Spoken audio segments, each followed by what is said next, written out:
Chapter 610. Chu Tian clapped his hands. Meng Yingying came over holding a large pile of boxes. These boxes had the symbol of the spiritual helmet on them. It's better to see it with your own eyes than to talk about it. Chu Tian opened a box and took out a beautifully crafted helmet. This is the official version of the miracle helmet.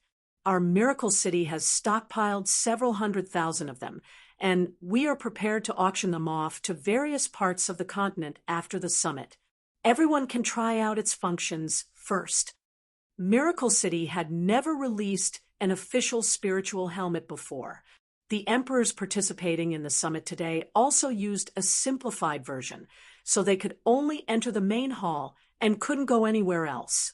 All right, we'll all put on the helmet. Chu Tian first put on the helmet. Now I'll introduce you all to the functions of the miracle helmet. The Elven King put on the helmet, and a weak spiritual fluctuation was sent to his brain, just like a tiny electric shock. The Elven King did not resist. This was the effect of the miracle helmet. His eyes blurred. Lancelot was surprised to find that there was a control panel in his field of vision. Of course, this wasn't real. It was just spiritual energy acting on his brain and creating a projection on his retina. Therefore, it was just an illusion. I think everyone can see it. Chu Tian sat on the side and explained. In front of you, there are several options. Other than the main option of entering the miracle continent, there is also the spiritual communication, the spiritual bank, and the spiritual shopping center. Currently, there are 3 open support services. The miracle continent hasn't been opened to the public yet, so there is no way to enter it right now. The main point is these 3 support services. Our cell phone number can be directly linked to the spiritual helmet, and we can use the spiritual helmet to call the number, immediately opening the spiritual communication mode. Do you want to try it? Lancelot and Nidhogg both tried it. After the 2 of them used the spiritual helmet to communicate, a scene that made their expressions change appeared. When the communication was successfully connected, the image of the other side appeared in front of them. Of course, this image wasn't real. It was just a projection created by the spiritual helmet. Surprised? This is the advantage of the spiritual communication. Chu Tian said with a faint smile. The spiritual communication has 2 advantages compared to the magnetic sound communication. The first is that it ignores distance, so you don't need to worry about running to a place the communication field can't reach. The second point is to be able to produce a mental projection of the other party, thereby achieving face-to-face communication. Lancelot nodded. This is indeed a big improvement. You have to understand that our conventional communication methods have their advantages, but there is a big problem, and that is that we have to build communication stations all over the world. It is very inconvenient to manage, and it consumes a lot of manpower and resources. Moreover, the coverage area is very limited, and it is very troublesome to collect fees and make a profit. When Chu Tian said this, he gently tapped his helmet. The advantage of the spiritual communication is that we don't need to build base stations all over the world. With several hundred smart brains managing the spiritual communication terminals, Miracle City can establish a very good pricing model. Miracle City would use 2 communication methods to monopolize the entire continent's communication market.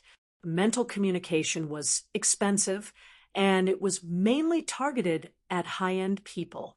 The magnetic sound communication of ordinary mobile phones was very cheap and targeted at the middle and lower classes. Chu Tian could confidently say that as long as the spiritual helmet could be promoted in the mainland, the communication market alone would be able to make up for all the lost money from selling the helmet. Most importantly, the telecommunications market was a consumption-type market. It would become an endless source of income. The Dragon Lord couldn't help asking, how will Miracle City pay the fees?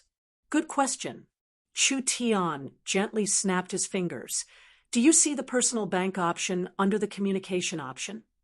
they all placed their attention on the spiritual bank. An account information box appeared in front of them. Lancelot and the others were surprised to find that it directly displayed the bank's information, including how many cards they had and how much they had. Chu Tian explained, "Our alliance's banks have already used the most advanced spiritual identification technology. Each person's spiritual energy is unique in this world. Therefore, it is very safe to use it as a personal bank key. I have already collected the bank information through the smart brain and stored it in the spiritual network world. Our goal is to let each person have their own spiritual account in the future." This discovery was truly shocking. They found that not only could they see the spiritual account, they could also use it to transfer money. The cost of the spiritual communication was also directly deducted from the account. The others also noticed that on the Phantom control panel, the last option was the spiritual shopping center. Opening the shopping center, as expected, it really was connected to the Miracle Shopping Center. Chu Tian explained to them, "This shopping center is our official shopping center, the online version of the Miracle Shopping Center. For all kinds of materials, there are over several hundred subdivisions, allowing customers to buy any product from the Miracle Shopping Center. In the future, there will be over 1 billion users. The small online spiritual shopping center combined with the spiritual payment system will become a cornucopia. Our entire Forest Alliance will benefit from this." Lancelot and the others couldn't help admiring Chu Tian for being a genius. He actually thought of opening the spiritual bank and the spiritual shopping center. If the people on the continent wanted to buy something, wouldn't they be able to put on a helmet and choose from over 1 million products? Each product could be viewed through a virtual image, and as long as they had money in their bank account, they could directly pay for it. The miracle commerce wouldn't just benefit from this. The 5 large banks of the Alliance would advance by leaps and bounds. The giants of the Forest Alliance had cooperated with the Miracle Shopping Center a long time ago, and there were quite a few entrepreneurs that had established quite a large business there.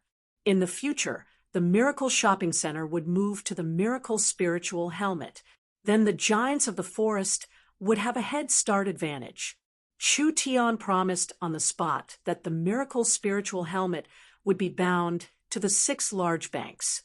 They were the Elven Bank, Behemoth Bank, Giant Bank, Titan Bank, Deep Blue Bank, and the central bank, Miracle Bank. After the Miracle Spiritual Helmet was popularized, the 6 large banks would dominate the continent's economy. Just based on this point, the 5 giants wouldn't need to worry about being eliminated by the times. Who told them to hold the wallet of this era? These are just the subsidiary services of the Miracle Spiritual Helmet. Our Miracle Continent is the true leader. The Miracle Continent will create a spiritual network that connects the entire world. With this kind of large group social background, we can sell virtual cities and virtual products, provide virtual entertainment, and provide virtual services. Any one of these has limitless potential." Chu Tian took off the helmet. "As members of the Alliance, you will naturally receive more help and support on the Miracle Continent in the future. Do you still think that making the helmet public and letting them earn money is a loss?" Chapter 6:11. Now, they completely understood Chu Tian's thoughts. The Miracle Spiritual Helmet itself was not important. Chu Tian just wanted to quickly occupy the market and make the Miracle Spiritual Helmet an indispensable part of people's lives. In the next 10 to 20 years, even if there was a power that could imitate the Miracle helmets and produce their own brand of helmets, it would be hard to replace the Miracle helmets that had already formed a certain scale in the market. Chu Tian had already explained everything. "I'll be leaving first." Lancelot called out to him, "Please wait, there's still something else." Chu Tian looked at him and asked in a curious voice, "What is it? Is there any confusion regarding the summit?" "The city lord has already explained it clearly. Of course, it's not for this matter," Lancelot said with a faint smile, It's the Night Elven King, who asked me to send a message. He wants to see you alone. Night Elven King? The Night Elven King's identity was not normal. This fellow was the ruler of the Dark Night Forest, a fully deserving Emperor-level character. Although among the elves, the Night Elven King Eunice and the Wood Elven King Lancelot were on the same level, in terms of power, the Night Elven King was several times stronger than the Wood Elven King. Whether it was in terms of individual strength or influence, the Night Elven King wanted to see Chu Tian. How could Chu Tian refuse to see him? Several elves dressed as night elves were sent to Moonshine Town. The elf in the lead looked to be around 30-40 years old, but the aura he gave off was very old, like an old man that had lived for 1,000 to 2,000 years. Actually, the Night Elven King, Eunice's, age wasn't that different from this. Lancelot personally came forward to greet him. Your Excellency Eunice, City Lord Chu Tian is inside, please. Eunice looked at Lancelot with a look of appreciation. The Wood Elves were the strongest elven race on the continent, but they had been declining for tens of thousands of years. Now, they could only stay safe in the Forest of Chaos. But this generation's Wood Elven King was unprecedentedly outstanding. It wasn't simple for him to have such achievements at such a young age. The most important thing was this young Elven King seized this opportunity. In the future, the Wood Elves would be Miracle City's main partner in the Forest of Chaos. If they rose with Miracle City, perhaps they could return to their peak and even surpass history. Eunice came in front of Chu Tian. Greetings, City Lord. Your Majesty, the Elven King is this polite. This little one cannot accept it. Chu Tian's mouth said this, but he didn't look like he couldn't bear it. He was clearly very happy. Your Majesty has come to find this little one. I wonder what advice you have. City Lord is a genius. This one does not dare give any advice, but I have a request. I have a request. Eunice had a sincere expression. The elves all had a kind of gentle temperament, which was probably related to the beliefs and habits of their race. This was also why Eunice clearly had the influence and strength to be an emperor, but he still considered himself a trivial king. The Dark Night Elves believe in the moon god, and it's said that Miracle City has already built ruins on the moon. According to the ancient records, the ruins on the moon were created by the moon god, and there is a moon god palace inside, waiting for the moon god's descendants to open it. Chu God was slightly stunned. Chu. Eunice took out a jade plate. The jade plate was engraved with a large number of profound runes. That's right, the token to open the moon god palace is actually a sacred tool passed down from generation to generation in our Dark Night Elven clan. Eunice. Tian Chu. To him Chu Tian Chun. Is. Chu, that's right. Eunice revealed a look of excitement. The moon god's temple is very important to my clan. I hope the City Lord can help us. Chu Tian rubbed his chin in thought.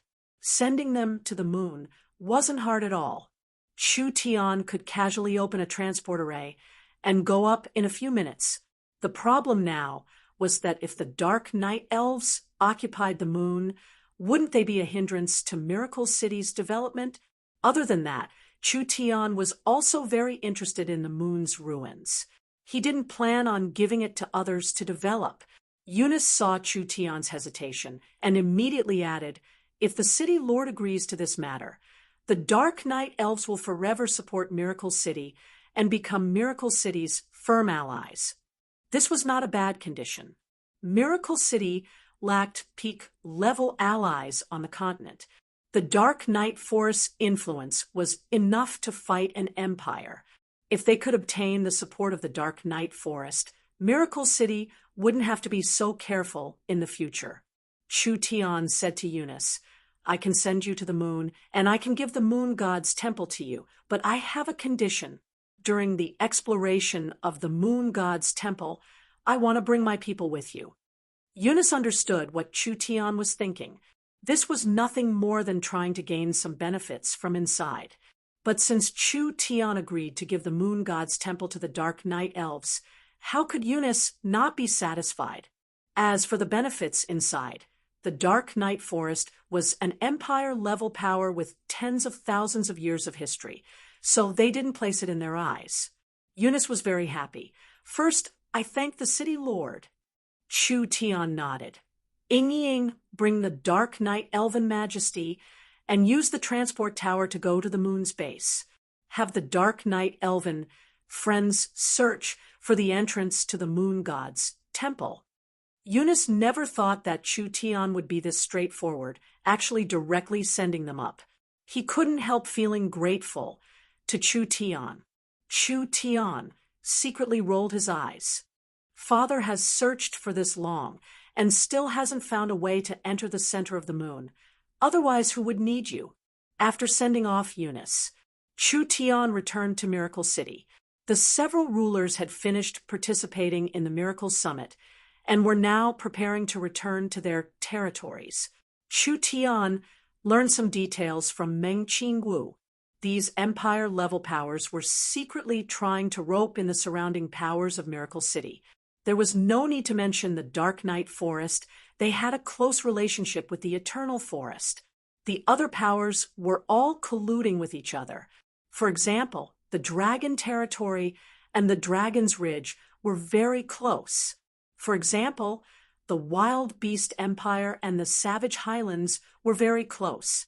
For example, the Netherworld Sea wanted to cooperate with the Giant Mountain Range. For example, Chun Bingyu reported that the Wind Moon Empire was secretly looking for him.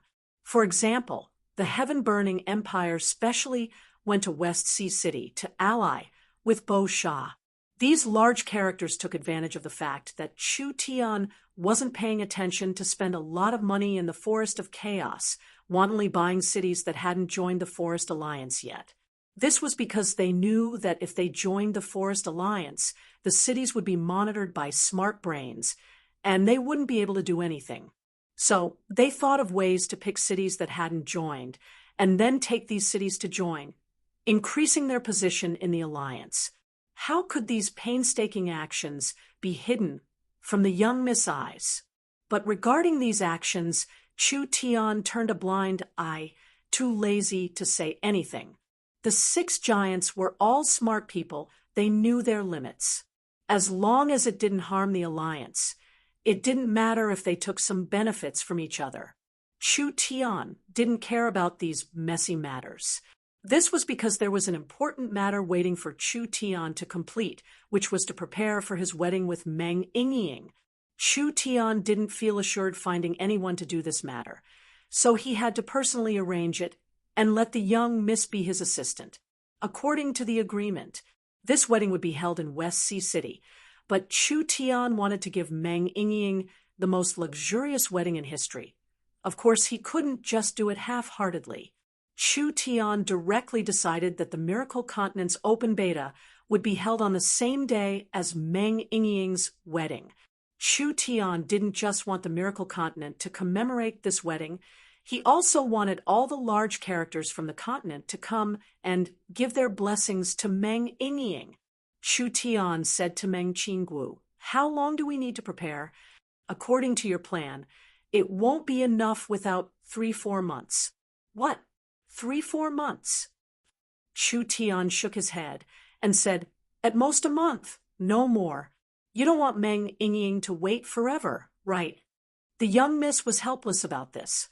"All right, then 1 month it is." Chapter 612. Before Chu Tian finished his business, news came from the moon base.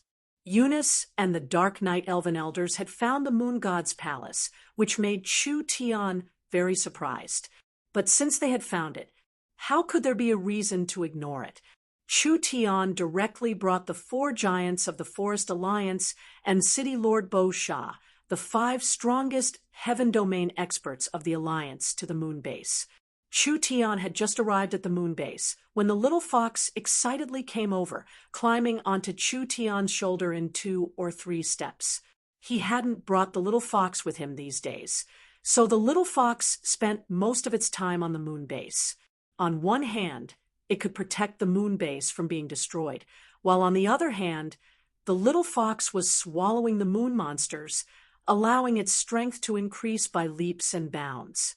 The little fox's body was a size bigger, and its 5 tails had completely grown. Now, even the 6th tail had begun to appear. This was enough to prove the little fox's progress on the moon. According to the report from the moon base, within several hundred kilometers of the base, there wasn't a single shadow of a moon monster to be found. This fellow really could eat. It was no wonder Chu Tian couldn't find a way to enter the moon god's palace. The moon god's palace was in the center of the moon's energy ocean, and because of the powerful seals and restrictions, as well as the 1,000-meter deep energy ocean, all of Chu Tian's probing methods were useless. Chu Tian looked over the energy ocean and tried to use his divine sense to explore, but as soon as his divine sense entered, it was immediately blocked by an even stronger resistance. The energy inside is too strong. It won't be easy for us to enter. Not to mention that there are seals and restrictions below. We need to think about how to open the moon god's palace. Eunice said, "City Lord doesn't need to worry. The Dark Night Elves have already made preparations." Chu Tian was a bit stunned. "Oh, is that so?" The 4 Dark Elf elders stood at the 4 corners. Eunice took out the jade plate from his bosom and threw it out. This moon god's token spun and floated above the sea of energy. The 4 Dark Elves started chanting incantations one after another, releasing powerful energy from their bodies into the jade plate. A pillar of light fell onto the surface of the ocean. It was like a frozen river falling on the surface of the water. The entire surface of the sea was stirred up by the violent energy, and then at a speed visible to the naked eye, it continuously froze from the center to the surroundings.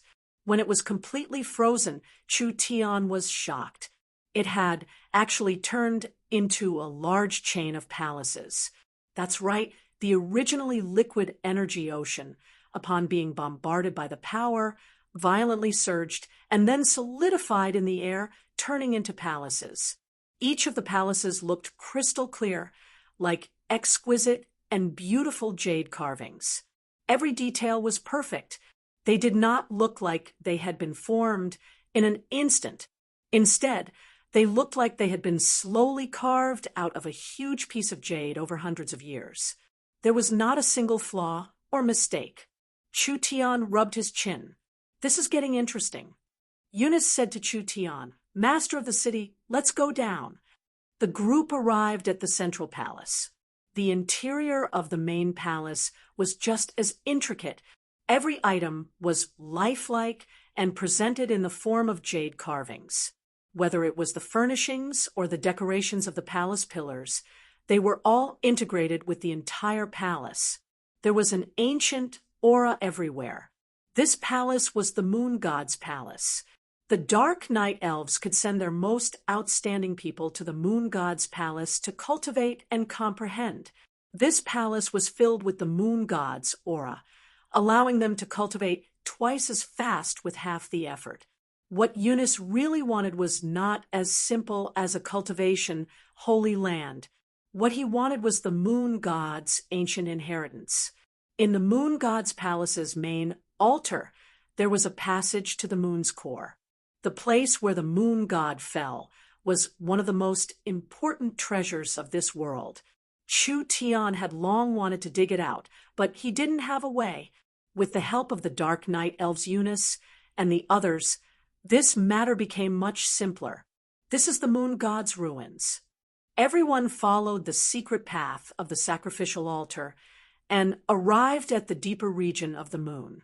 As soon as they entered, everyone's body trembled.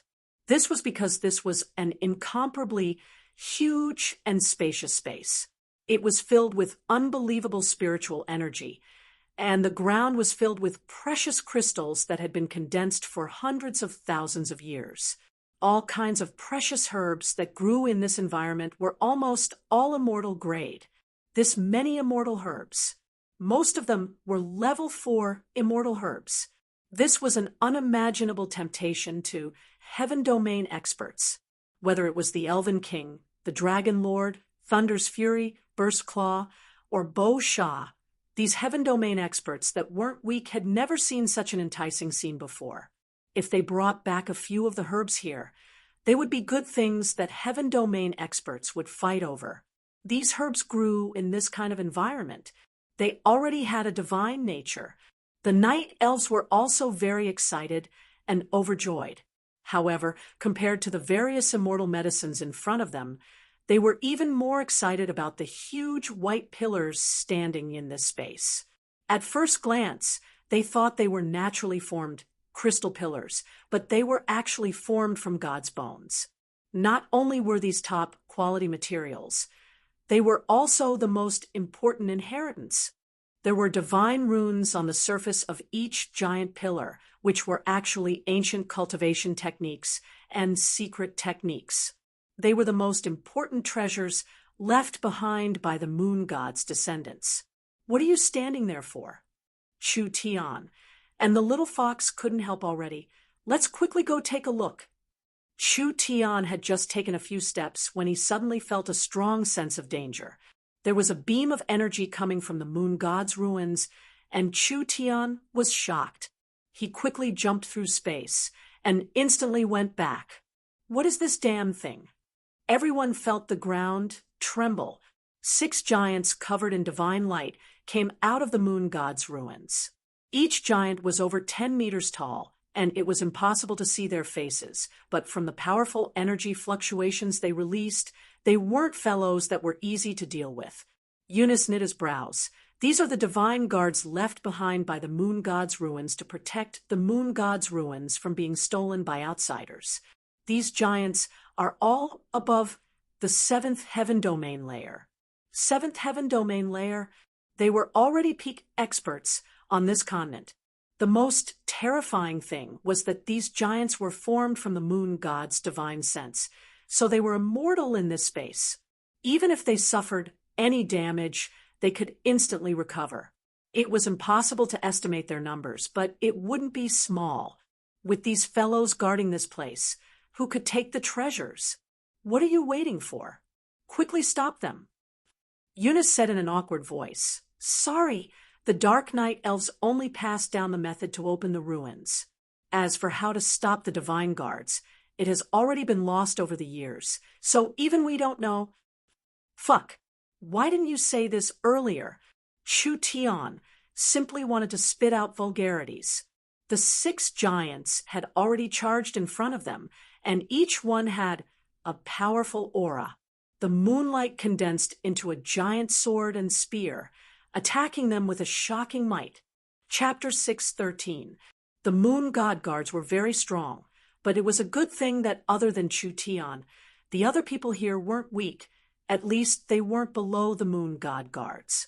The Dark Knight Elven King Eunice was in the peak 9th heaven domain layer, and his strength was unimaginable, easily suppressing the moon god guards. But it was only a temporary suppression. The moon god guards couldn't be killed in the moon god's ruins at all. Their self-recovery speed was more than 100 times faster than the normal moon clan monsters on the moon's surface. As soon as the battle broke out, it caused a huge commotion, attracting the moon god guards from other areas. In just a short while, the number of moon god guards had increased to more than 10. This was the strength of several 7th heaven domain layer experts. Everyone felt the pressure increase. Eunice never thought that the defenses of the moon god's ruins would be this strong, so he could only helplessly suggest to everyone, the defenses of the moon god's ruins are too strong. We might meet danger if we force our way in. How about we go back and gather more experts before exploring again? The others nodded. Although the moon god's ruins were very attractive, the current situation didn't allow them to temporarily retreat. The moon god's ruins had already met such a large resistance. Who knew what dangers they would meet if they went deeper? The moon god's ruins was a powerful ancient god. The defenses of the moon god's ruins couldn't be as simple as a group of guards. If their guesses weren't wrong, The deeper they went, the more terrifying ancient restrictions there would be.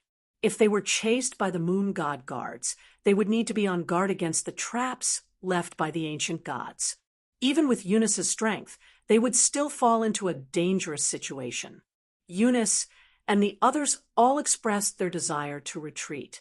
Who would have thought that the weakest Chu-Tian would disagree at this time? Don't be anxious. I think I have a way. The defenses of the moon god's ruins are actually controlled by the divine sense left behind by the ancient gods.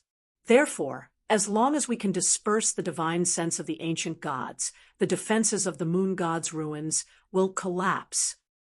Although this is true, how could it be easy? Eunice didn't agree with Chu-Tian's risk, not to mention the other traps. Just these divine guards are not something we can deal with. The divine guards had limitless strength and were undying. If there were more than 10 of them, they would still be able to resist, but if there were more of them, it would definitely be difficult to resist. Chu-Tian didn't say anything, and the little fox made a move. No one could clearly see what happened, but the little fox sent out seals in the air.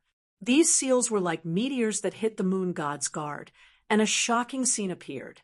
The moon god's guard was pinned down and couldn't move at all. After about 4 or 5 seconds of stalemate, they exploded one by one, and countless fragments were gathered by the little fox. A portion of this energy was swallowed by the little fox, and the other part gathered around the little fox, making the little fox's body expand by 100 times. It turned into an incomparably large 5-tailed demon fox. The fox let out a low cry and fiercely slammed its large paw on the ground.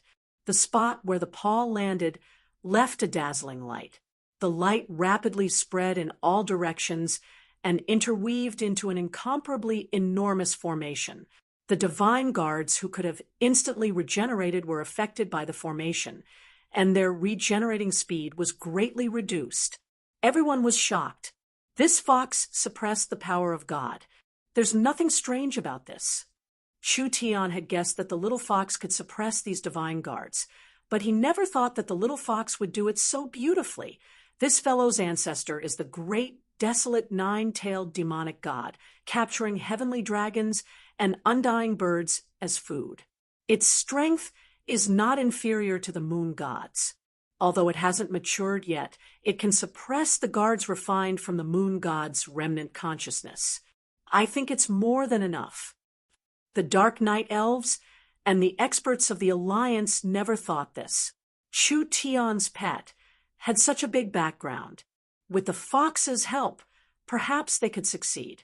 Chu-Tian pointed at the several balls of light floating in the air that were gathering energy from all directions. The fox's formation can only slow down the moon god's guard's regeneration, but it can't stop them.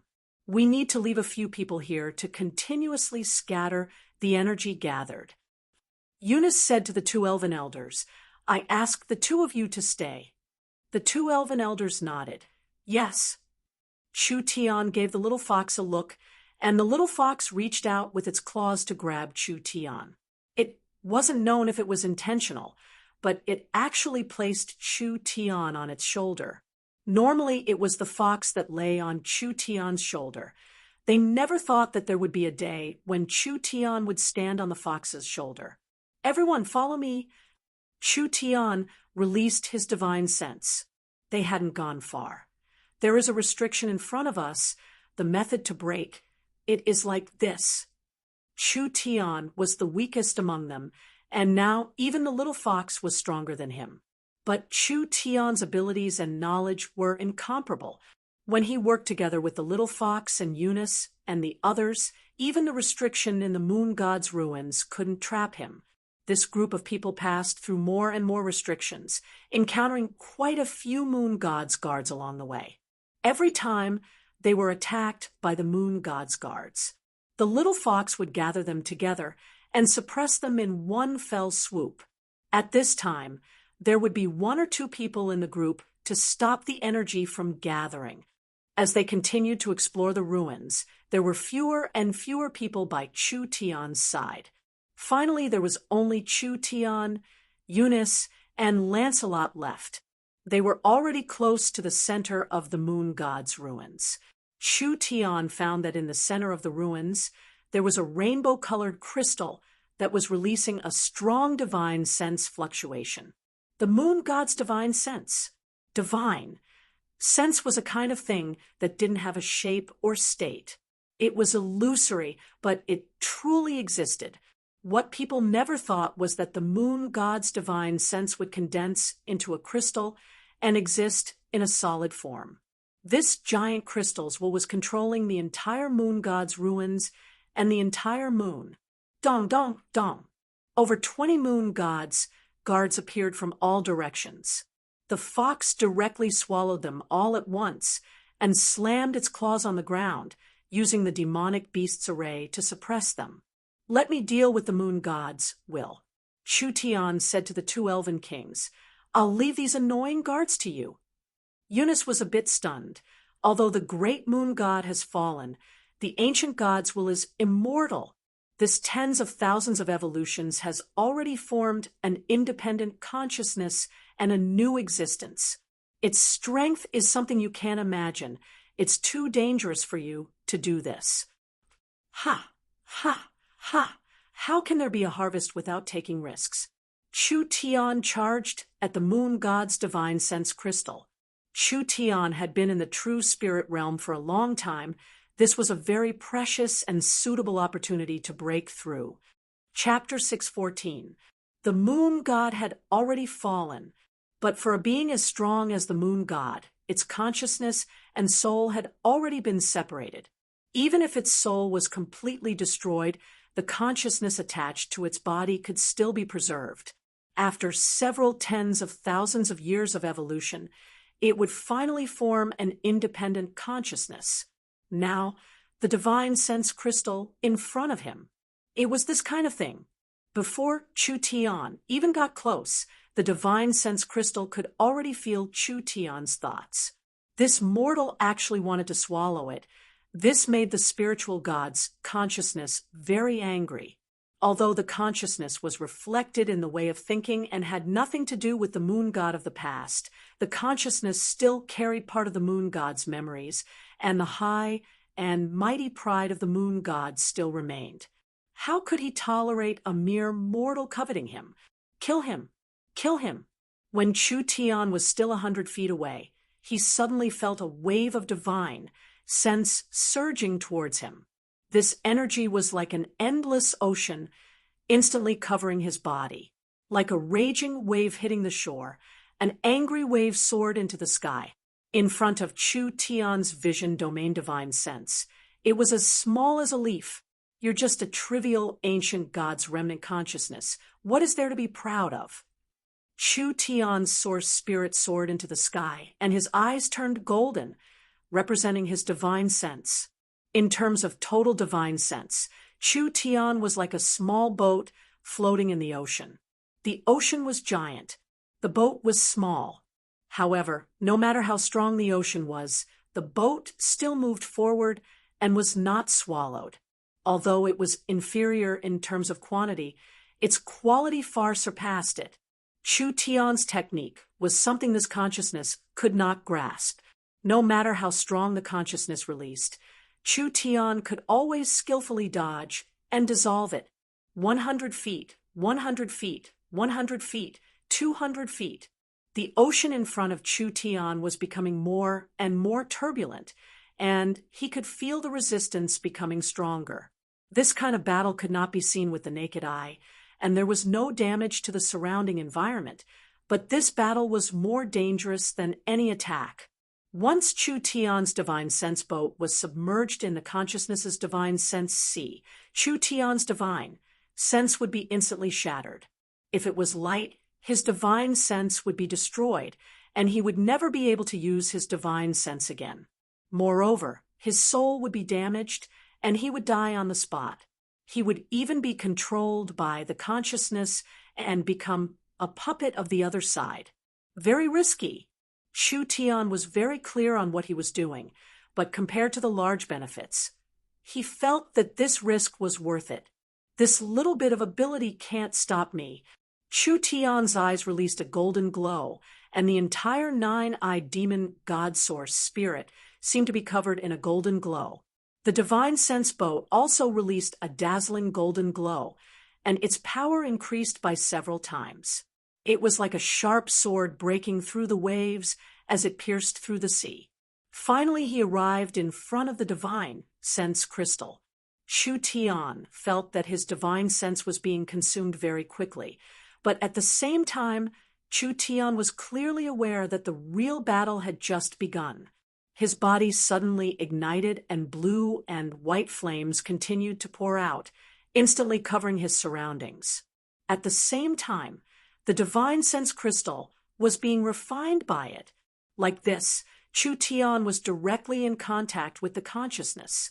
Chu Tian felt like his brain was being smashed by a siege hammer. The entire world seemed to shatter as he was sucked into the divine sense sea.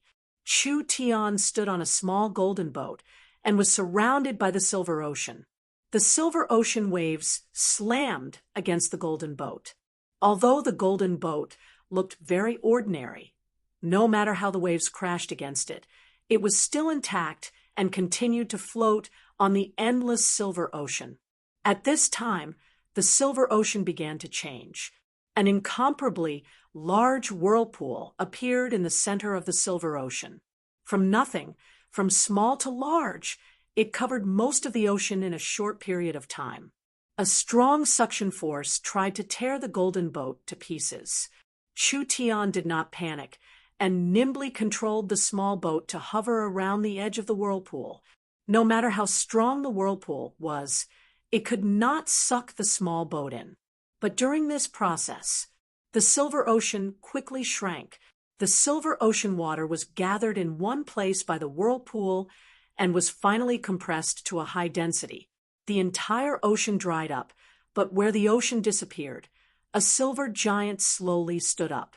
The giant was not too tall. It was around 15 meters tall. This giant, which was only 15 meters tall, was formed by absorbing the energy of the entire sea of consciousness. Its body emitted a silver metallic light, and every inch of its body seemed to be filled with invincible power.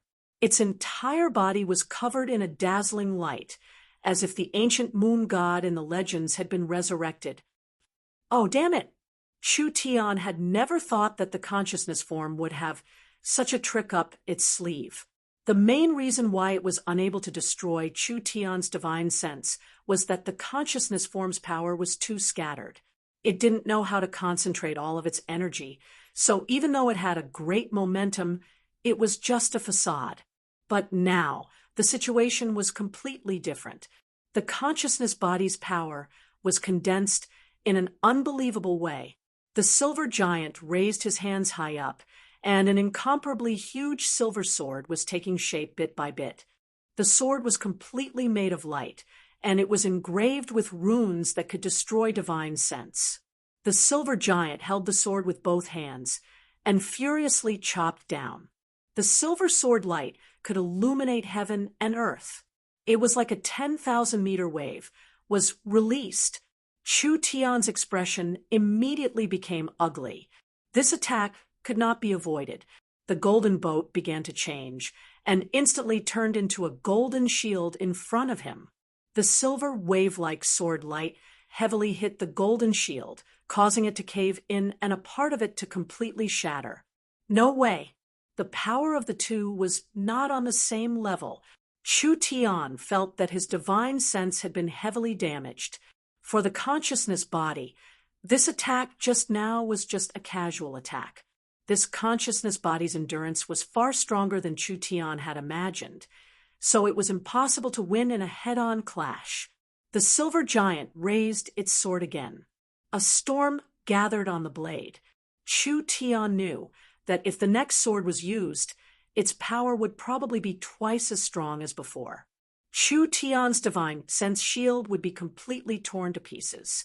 There was basically no way to avoid it.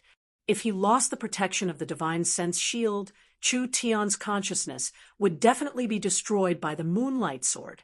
He could only risk it. While the silver giant was preparing the storm, Chu Tian also began to move. The golden divine sense shield automatically dissolved and turned into a golden spear. Chu Tian held the spear in one hand, and a large amount of runes began to spread out from where Chu Tian was holding it. Chu Tian had used all the divine sense destroying secret techniques, and source spirit's power he could think of to support this divine sense spear. The surface of the golden spear, was covered in golden flames. This fire was no ordinary fire. It was the source fire of Chu Tian's divine sense. Chu Tian had poured all of his divine sense's power into this attack, without holding anything back. This meant that whether or not this attack succeeded, Chu Tian's divine sense would be greatly reduced. The silver giant's storm had just finished brewing. An incomparably large treasure sword was about to be raised. Chu Tian knew that if he didn't make a move now, it would be too late. He did not leave any divine sense to defend. He poured all of his strength into this spear. The moment it fell, the golden spear slammed into the silver giant's chest, and the golden light collided with the silver light. The silver giant was pushed back, and a pained and angry roar came from its body. An explosive sound rang out. The golden divine sense spear pierced through the silver giant's chest and came out from its back. The silver giant's spine seemed to have been pulled out, and it fell to the ground like a mountain of gold and jade. Chu Tian revealed a look of joy. Did he kill it? If he could kill this fellow in a single move, it would not be a waste of his divine sense. As long as the moon god's consciousness was killed, no matter how much divine sense Chu Tian lost, he could make up for it. This thought had just appeared. Chu Tian was pulled back to reality. The silver giant's body twitched a few times before it slowly crawled up from the ground. Although there was a meter-wide hole in its chest, and there were golden flames burning inside, it seemed like it wasn't affected at all. It was like it had accidentally tripped and crawled back up. The golden flames in the hole slowly disappeared. The silver light that flowed through the hole once again solidified. The silver giant's body recovered at an unbelievable speed. In other words, Chu Tian's full-strength attack did not even cause the slightest bit of damage to the silver giant. At this time, the silver hands began to condense the treasure sword again, and a storm of energy appeared on the treasure sword. This is bad. When Chu Tian quickly dodged, the silver wave passed by, and his consciousness was almost destroyed. However, he couldn't dodge it a second time. This kind of attack was not worth mentioning to the silver giant at all. What should he do? Chu Tian found himself in a very bad situation. Although he had 9 different powers in the divine sense space, he could only use the consciousness to resist the divine, since he could not use the other powers at all. Chu Tian had already used up all his divine sense in that attack. Facing the silver giant's attack, he did not even have a chance to block it. No, he would die without a doubt. Chu Tian thought of something. Other than the 9 powers of the 9-eyed demon god, didn't Father also have a power that he had never used before? This was the power that the other ancient god had planted in him in the Central State Tower. It was this ancient power that allowed the 9-eyed demon god to have another eye. The 9-eyed demon gods, I represented a corresponding power. The 10th, I meant a 10th power. But it was a pity that the eye had appeared a long time ago, but it had never opened. Chapter 6:15. The silver giant raised the giant sword of light high up, and a dazzling light was released, covering the entire space like a surging sea. Chu Tian wanted to dodge, but he didn't have time to move. The energy released by the giant sword turned into a strong pressure. Pung, peng, pung. It was like 100 giant mountains falling down. Chu Tian was firmly suppressed in place. He felt that he couldn't even move his pinky finger. The vast energy within the silver giant's body gathered into its arms, gathered into the sword, and finally condensed into a dazzling silver river. When the blade of light streaked across, the entire space was torn apart by the dazzling silver light, completely splitting the sky in half. This was no longer a normal attack. This was the full-strength attack of the silver giant's consciousness. This consciousness was born from the moon god's divine sense, and now it could completely control the moon god's divine sense. It could freely use the divine sense of the ancient spiritual god, and not mentioning other aspects, at least in terms of divine sense, this fellow's strength was close to a demigod's. A demigod's attack, how could he block it? Although the ancient spiritual god had warned Chu Tian that he couldn't casually open the 10th eye. Otherwise, it would bring him irreversible consequences. Did Chu Tian still have a choice now? The consciousness formed from the moon god's divine sense far surpassed his imagination. Even if the divine sense wasn't exhausted, with Chu Tian's trivial vision domain divine sense, he would still die under this kind of strong attack without any suspense. Although the risk was large. But he had to endure it. Since you want to go all out, then I'll go all out with you. Chu Tian's consciousness slowly entered his source spirit. The 10th eye's power was sealed. So Chu Tian had to take the initiative to enter the depths of his source spirit to open it. The entire divine sense world disappeared. A completely new space appeared around him. This was an incomparably huge divine palace complex. Each divine palace stood proudly on the ground, and each divine palace had a different color and style. The green divine palace was brimming with life energy. The black divine palace was enveloped with a black, hole-like gravitational force. The white divine palace was shaking with spatial ripples. The silver divine palace was flowing with traces of time. The purple divine palace was filled with the aura of souls. And the red divine palace was filled with violent power. Of course, this was not a real world. Each temple was a manifestation of a source spirit. There were 10 temples in Chu Tian's source spirit world, each representing the 10 kinds of powers that Chu Tian had. The doors of 9 temples were open, releasing a vast sea of energy. There was a special temple that was an exception. Although the 9 divine halls were different from each other, they were connected to one another. This divine hall, however, existed independently. It was obviously smaller, and the door was tightly sealed by a rusty chain. The power of the 10th eye. Break it, release it. A pitch-black sword with blue and white flames coiled around it appeared in Chu Tian's hand. He hurriedly released a dazzling sword light and hacked on the rusted iron chain. The destructive power that gushed out from the sword could only create a small crack on the iron chain. On the contrary, the sword blade was nearly knocked out of his hand. Damn it! This seemingly fragile chain was actually so difficult to deal with. Chu Tian knew that he was in danger, so he didn't have time to think about it. Chu Tian raised the burning black sword high into the air, and the 9 divine halls behind him began to tremble. Each divine hall released a strand of demonic and divine power. The 9 strands of demonic and divine power revolved above his head like 9 vicious dragons. In the end, they all poured into the black sword. Break! Chu Tian gathered the 9-eyed demon god's energy and slashed at the sealing chain. The chain finally broke into several pieces, but there was a powerful backlash that came from within. Chu Tian was pushed back several dozen meters, and the 9 temples began to tremble.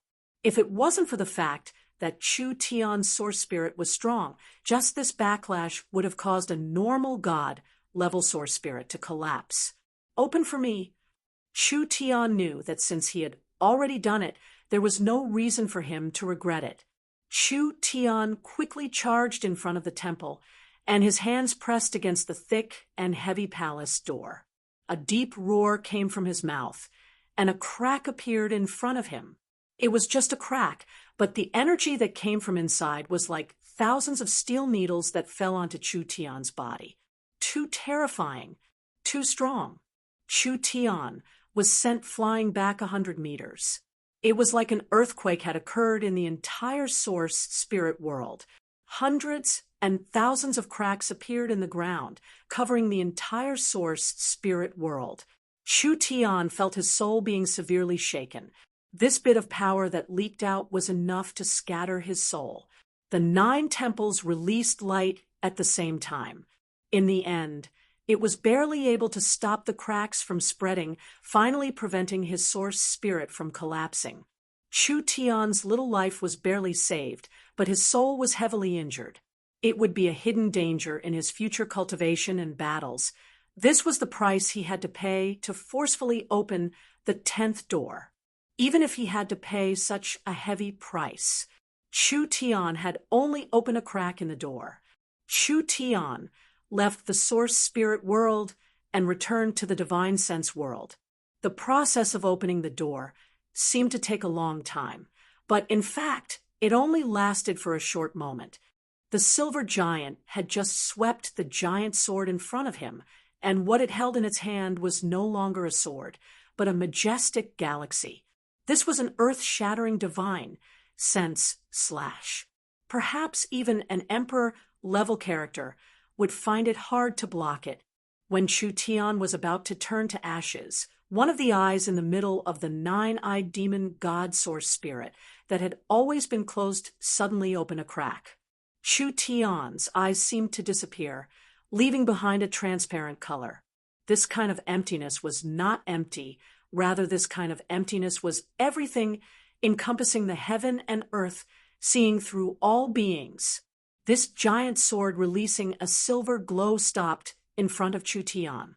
This majestic silver river seemed like it had been frozen.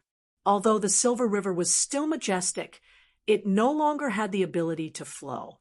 The invisible energy wrapped around the silver sword, as if it had been torn apart by countless hands, or as if a river had been dried up by the blazing sun. This attack, which could destroy any spiritual sense on the continent, had been turned into nothingness on the spot in an unimaginable way. The silver giant's body trembled. This was the fear that came from the consciousness. Although the consciousness had never seen this kind of power before, from the moon god's remnant memories, even a real moon god would feel fear when facing this kind of power. Not to mention this independent, that came from the moon god's divine sense. This power surpassed the elements, surpassed the material, surpassed the spirit, surpassed the soul, and surpassed time and space. It was above all beings, surpassing everything in the world, but it ruled over all beings, controlling time and everything. This was a power that surpassed everything. Even a powerful spiritual god could not resist it. This energy did not have an accurate description. People called it fate. Chapter 6:16.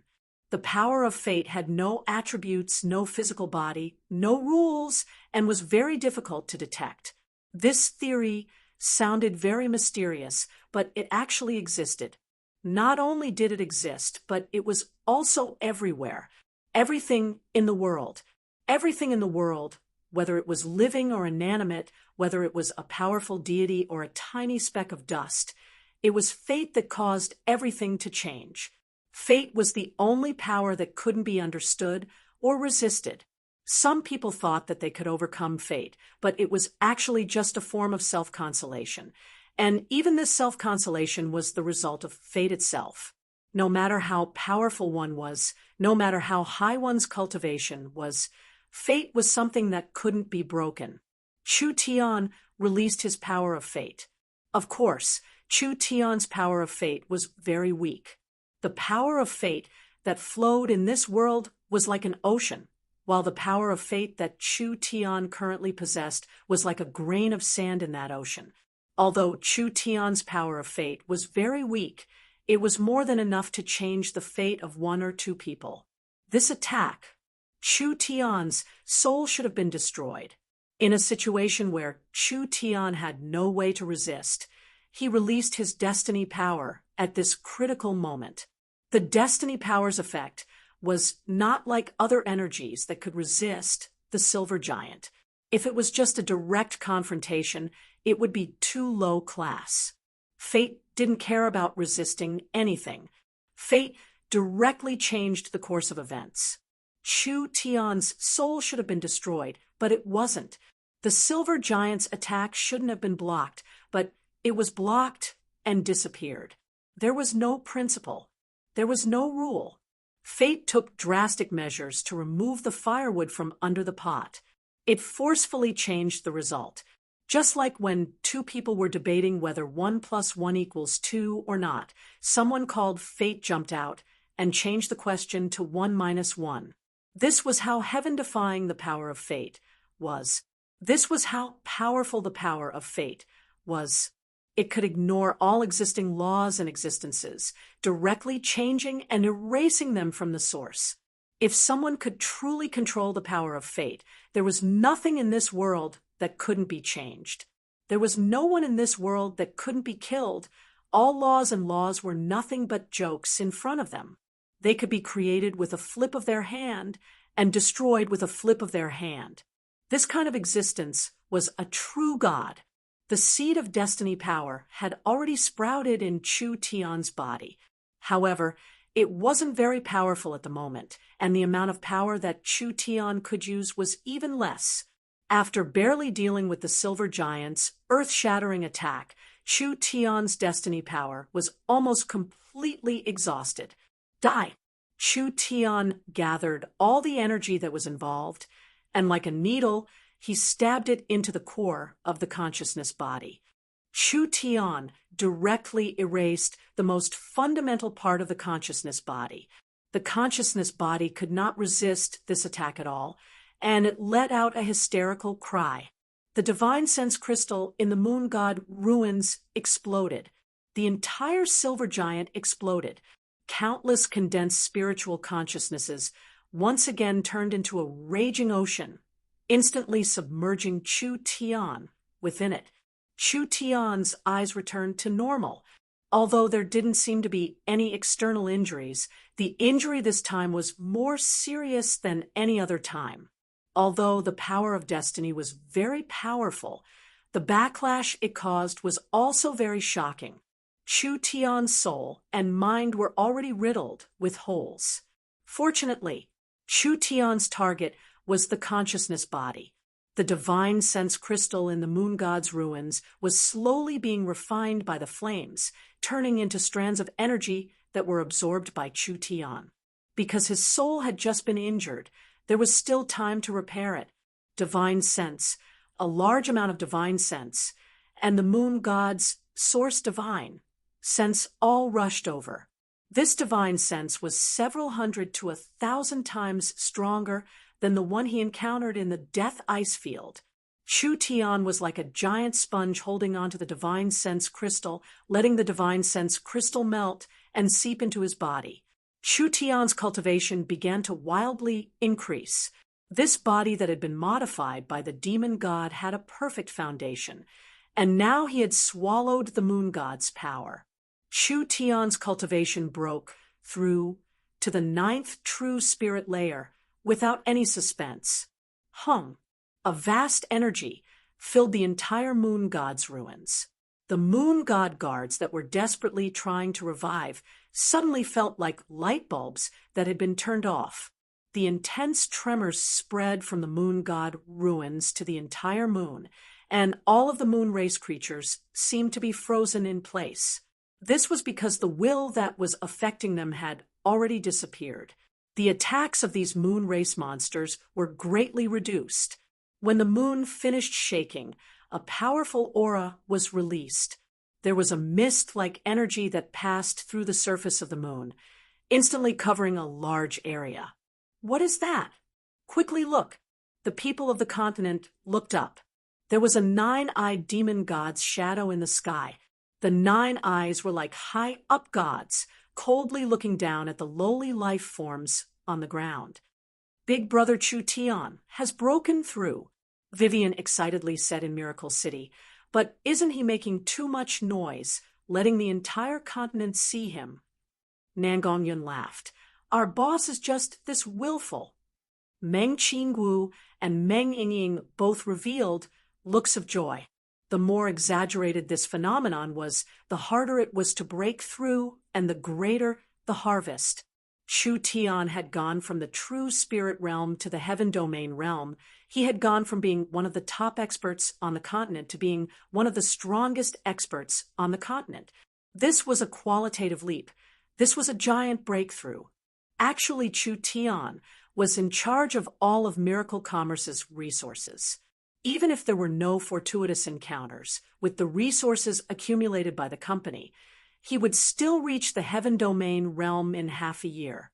Breaking through in the moon god's ruins was something to celebrate, but what was even more precious to Chu Tian was that because he had swallowed the moon god's remnant divine sense, Chu Tian's divine sense had grown by a large amount. It had now surpassed the vision domain realm and reached the undying realm. Hyperfocus, mind's eye, mind's lamp, vision domain, undying. Chu Tian's divine sense had reached the 5th realm.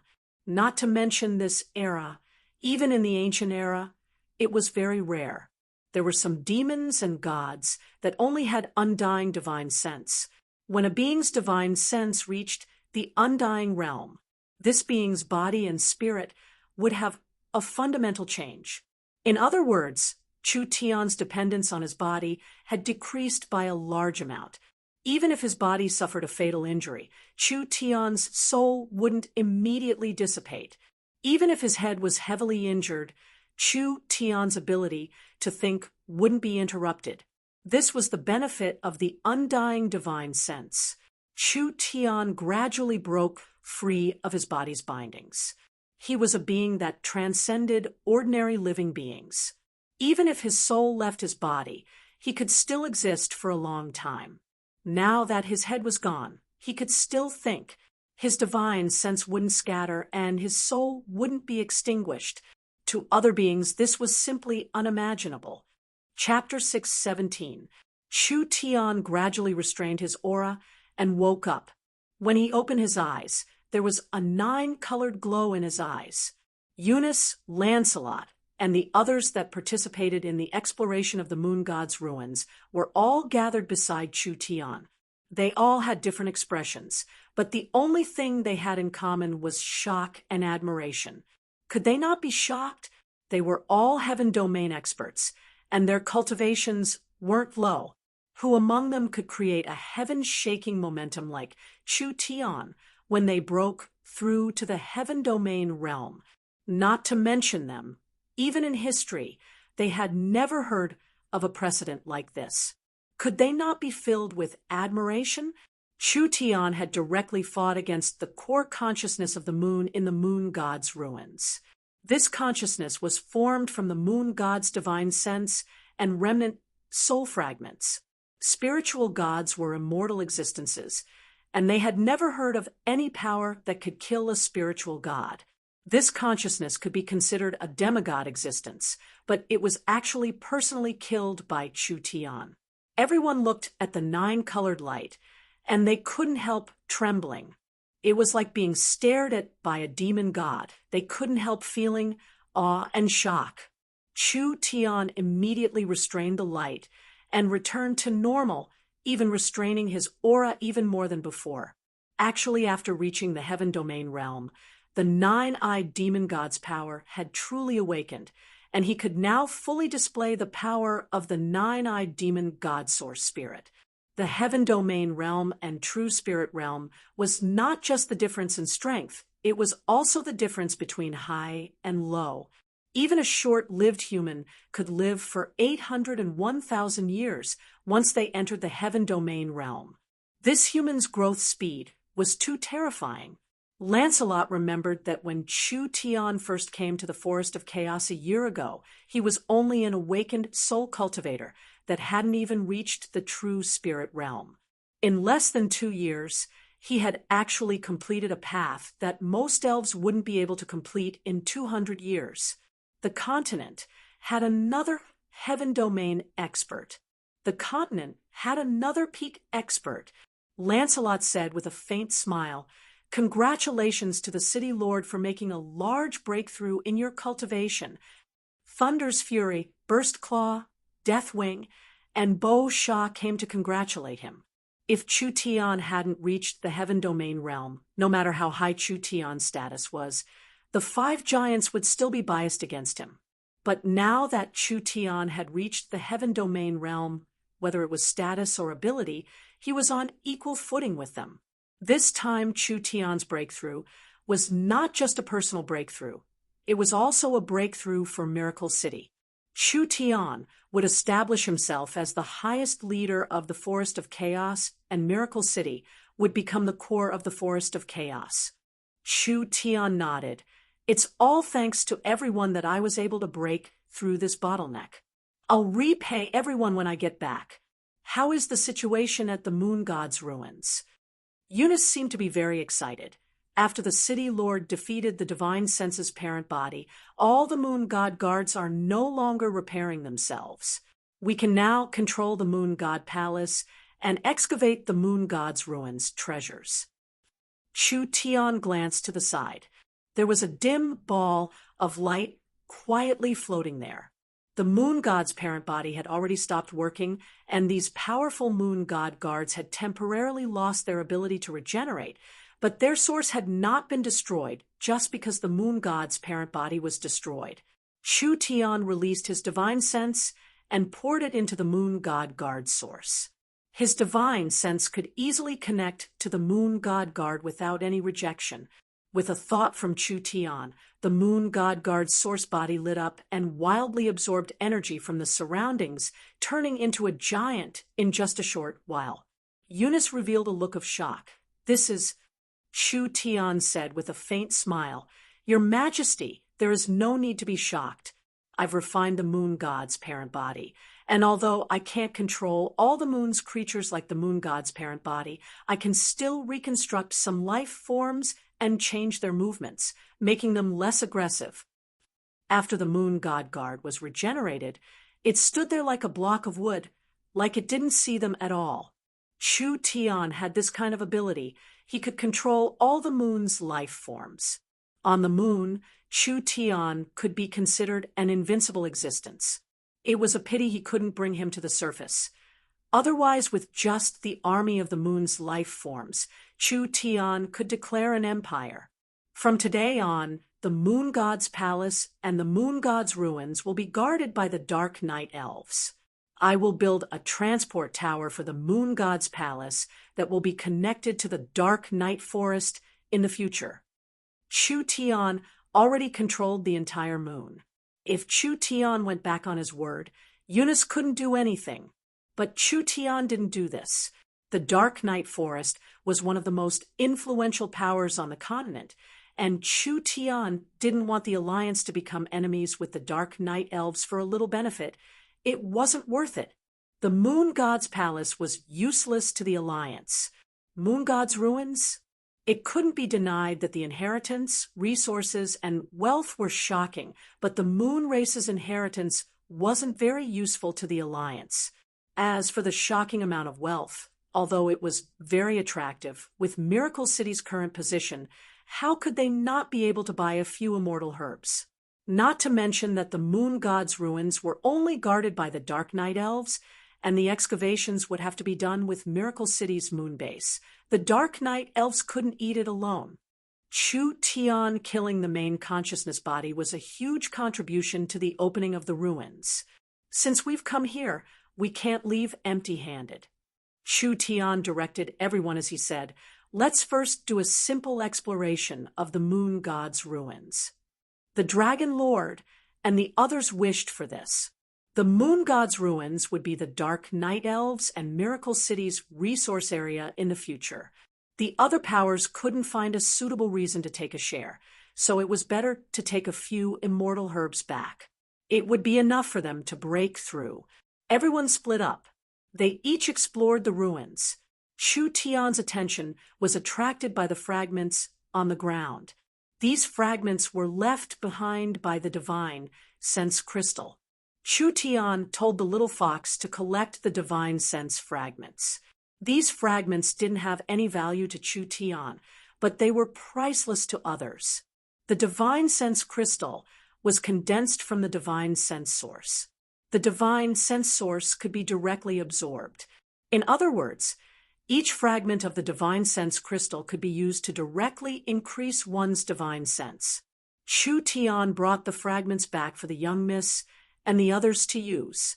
He didn't dare say that their divine sense would be very strong, but they would at least be able to easily break through to the mind's lamp realm. Little fox, we can't come here for nothing. Chu Tian put away the several fragments of the divine sense crystal. Look around. If there are any good herbs, just take them back. There's no need to trouble yourself in the future. The little fox had this thought and immediately began to sniff around to search for treasures. Chu Tian followed behind the little fox, and in just a short while, he had already picked 10 high-grade immortal herbs. Whether these immortal herbs were for Chu Tian's own cultivation or for others to use, they were all very valuable. The little fox suddenly smelled something special and excitedly gestured at Chu Tian a few times. Chu Tian didn't even have time to understand before it impatiently went deeper into the moon god's ruins. Little fox, slow down. What is going on? What did you find? The little fox walked into a cave. There was a medium-sized pool in this cave, and there was a translucent silver liquid flowing in the pool. Chu Tian could feel that this was an ancient god's blood essence and spinal cord. It could be considered a supreme immortal treasure that could change one's physique, allowing one to transcend mortal bodies. This pool was covered with a large number of silver leaves, and each leaf could be considered an immortal treasure. In the center of the countless leaves, there was a full and beautiful silver flower. This rosewood released an extremely rare aura.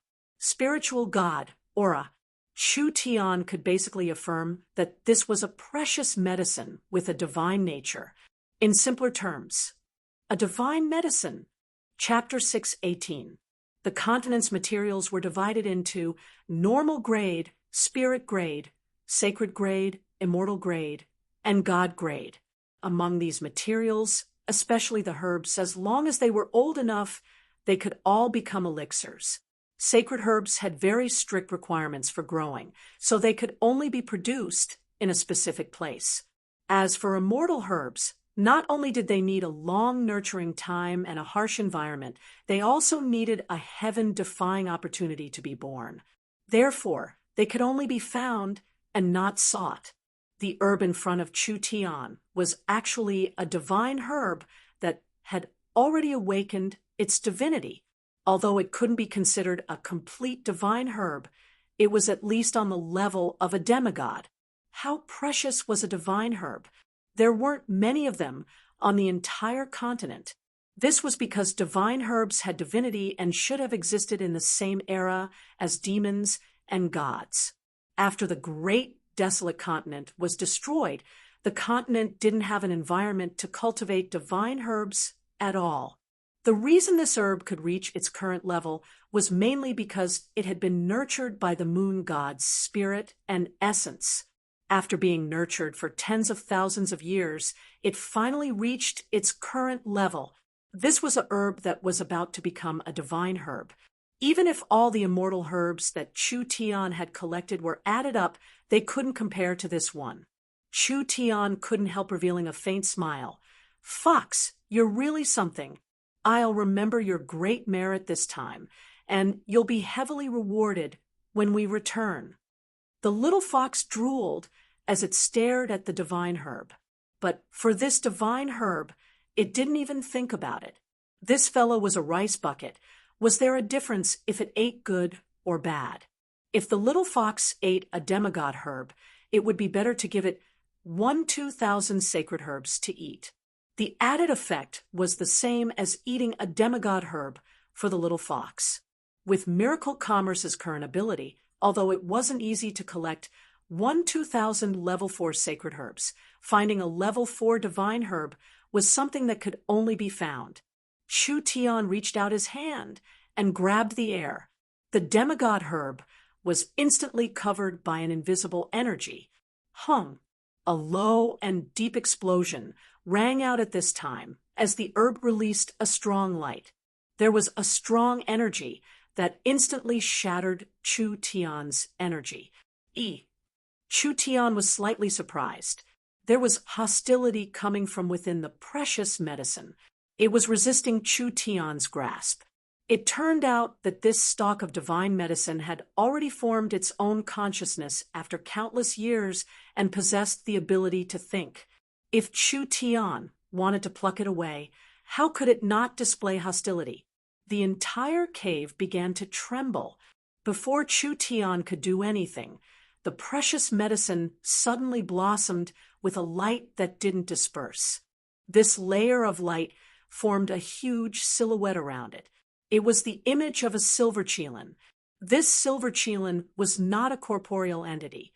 It was purely an illusion of energy. However, the energy contained within the qilin's body was not weak. Its might was no different from a real qilin. Roar! The qilin let out an angry roar, causing the entire cave to shake. It leapt up and seemed to stir up a storm, violently and fiercely smashing into Chu Tian. Chu Tian pulled out the divine demon sword from the void and slashed out with the black sword. The instant the two forces collided, Chu Tian was blasted back 100 feet and slammed into the stone wall. The moon didn't have any rock formations. This crystal wall was as hard as steel, but Chu Tian was like a knife stabbing into a cake, easily sinking in. There were several dozen meters of cracks all around him. The might of this attack could be seen from this. Spatial fluctuations. Chu Tian was directly sent out. Although he had suffered a fierce attack, his expression was still calm. The starlight immortal body had been strengthened, and the power of the demon and God had changed it, so Chu Tian's physique had already surpassed the limits of mortals. Although the silver qilin's attack was very fierce, it didn't harm Chu Tian at all. This attack could roughly deduce the strength of the illusionary beast, which was around the 6th to 7th heaven domain layer. Chu Tian had indeed reached the heaven domain realm, but he was only in the 1st heaven domain layer. If he wanted to deal with this monster, it would be a bit difficult. The silver qilin's claw slapped the ground, and it was prepared to jump up again. Fox, go! The little fox turned into a demonic fox and collided with the qilin. The two monsters began to fight in the cave. After the little fox turned into a demonic fox, its battle strength reached the heaven domain realm. Although it was weaker than the silver qilin, one couldn't forget that the silver qilin wasn't a real body and was formed from energy. The demonic fox bit the silver qilin's body, and the light around it quickly dimmed. The silver qilin's body exploded at this time and splashed in front of the little fox like water. It gathered above its head and turned into a silver phoenix.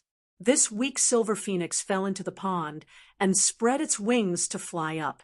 In the blink of an eye, the silver phoenix's energy was completely restored. The silver phoenix spread its wings, and its body continued to explode, as if hundreds of bombs had been detonated. The surface of its body continued to erupt with silver flames, and the flames did not dissipate. All of them condensed together, and in the end, the silver phoenix turned into a blinding sun, releasing intense light and energy. This fellow was trying to self-destruct. Once this attack was released, the entire area would be flattened. Even the little fox would find it hard to block the self-destruction of the silver phoenix. The entire process was too fast. The little fox wanted to stop it, but it was already too late. The wild energy was about to be released. Chu Tian's eyes turned silver.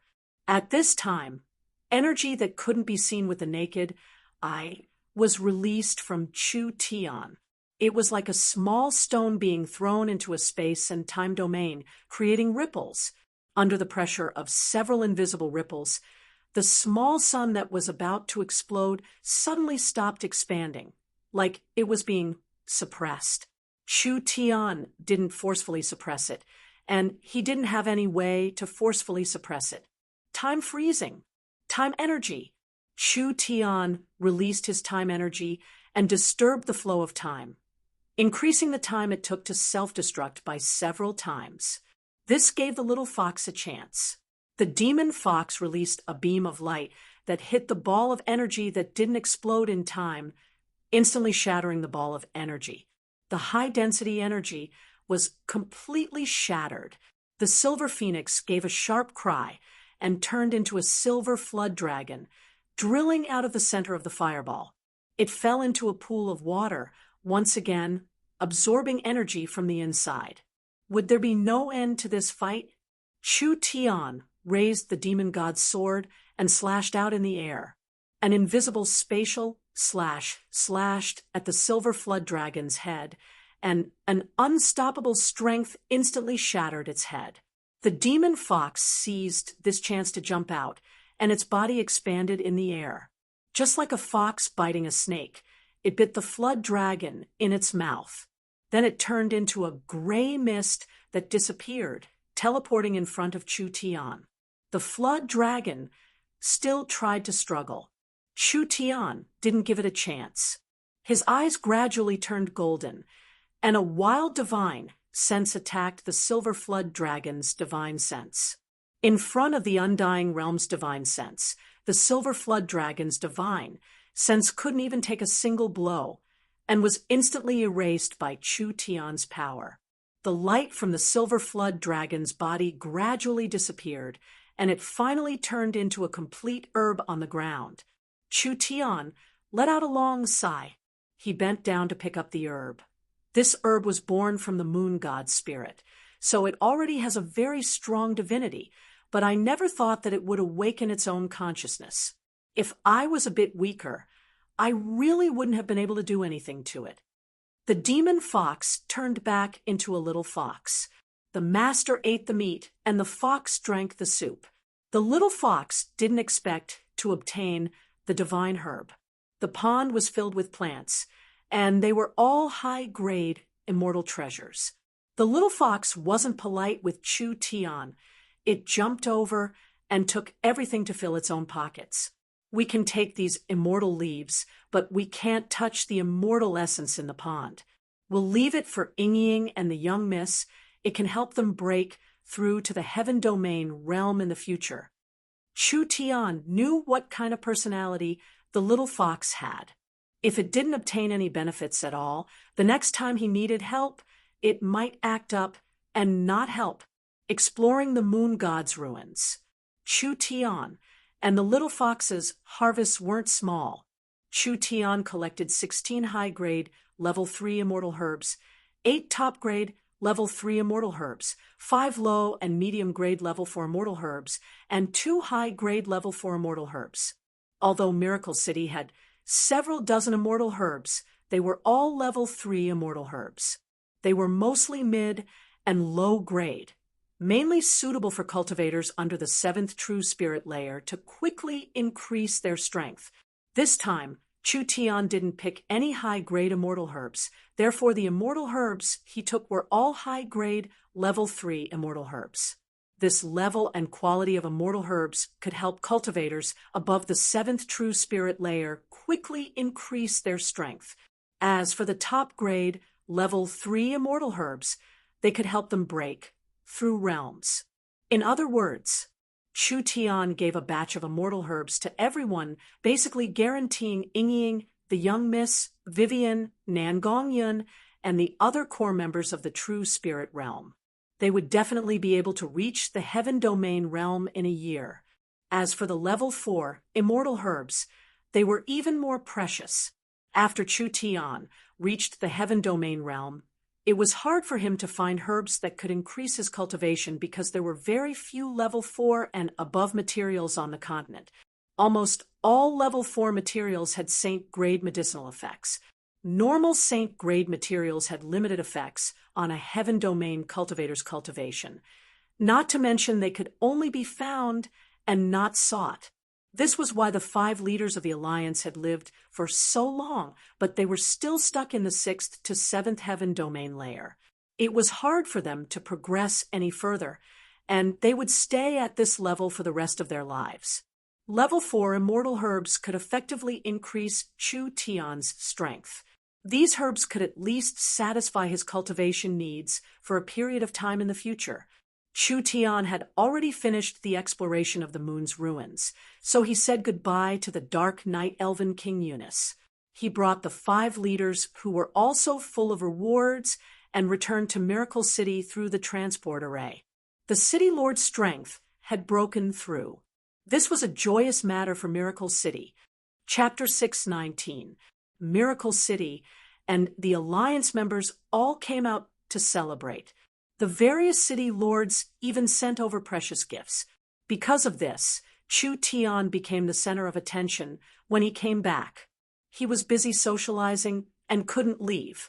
It seemed like being too popular was also a problem. At this time, Meng Qingwu sent a message telling Chu Tian to return to the castle. Chu Tian finally found an excuse to leave. The young miss was looking for him, so he couldn't neglect her. Chu Tian sent everyone away and immediately teleported back to the castle. Young miss, quickly come over. See what good things I've brought for you. Chu Tian took out a storage bag. This is a divine sense crystal. It will allow your divine sense to reach the mind's lamp realm. These immortal herbs will definitely help you and Ying reach the heaven domain realm.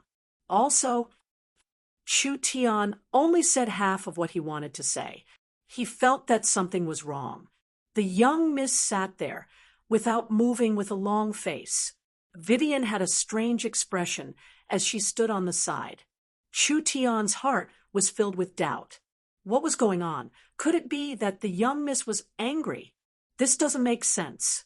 I, Chu Tian, have always been respectful to the young miss, only lacking my body. I shouldn't have offended her.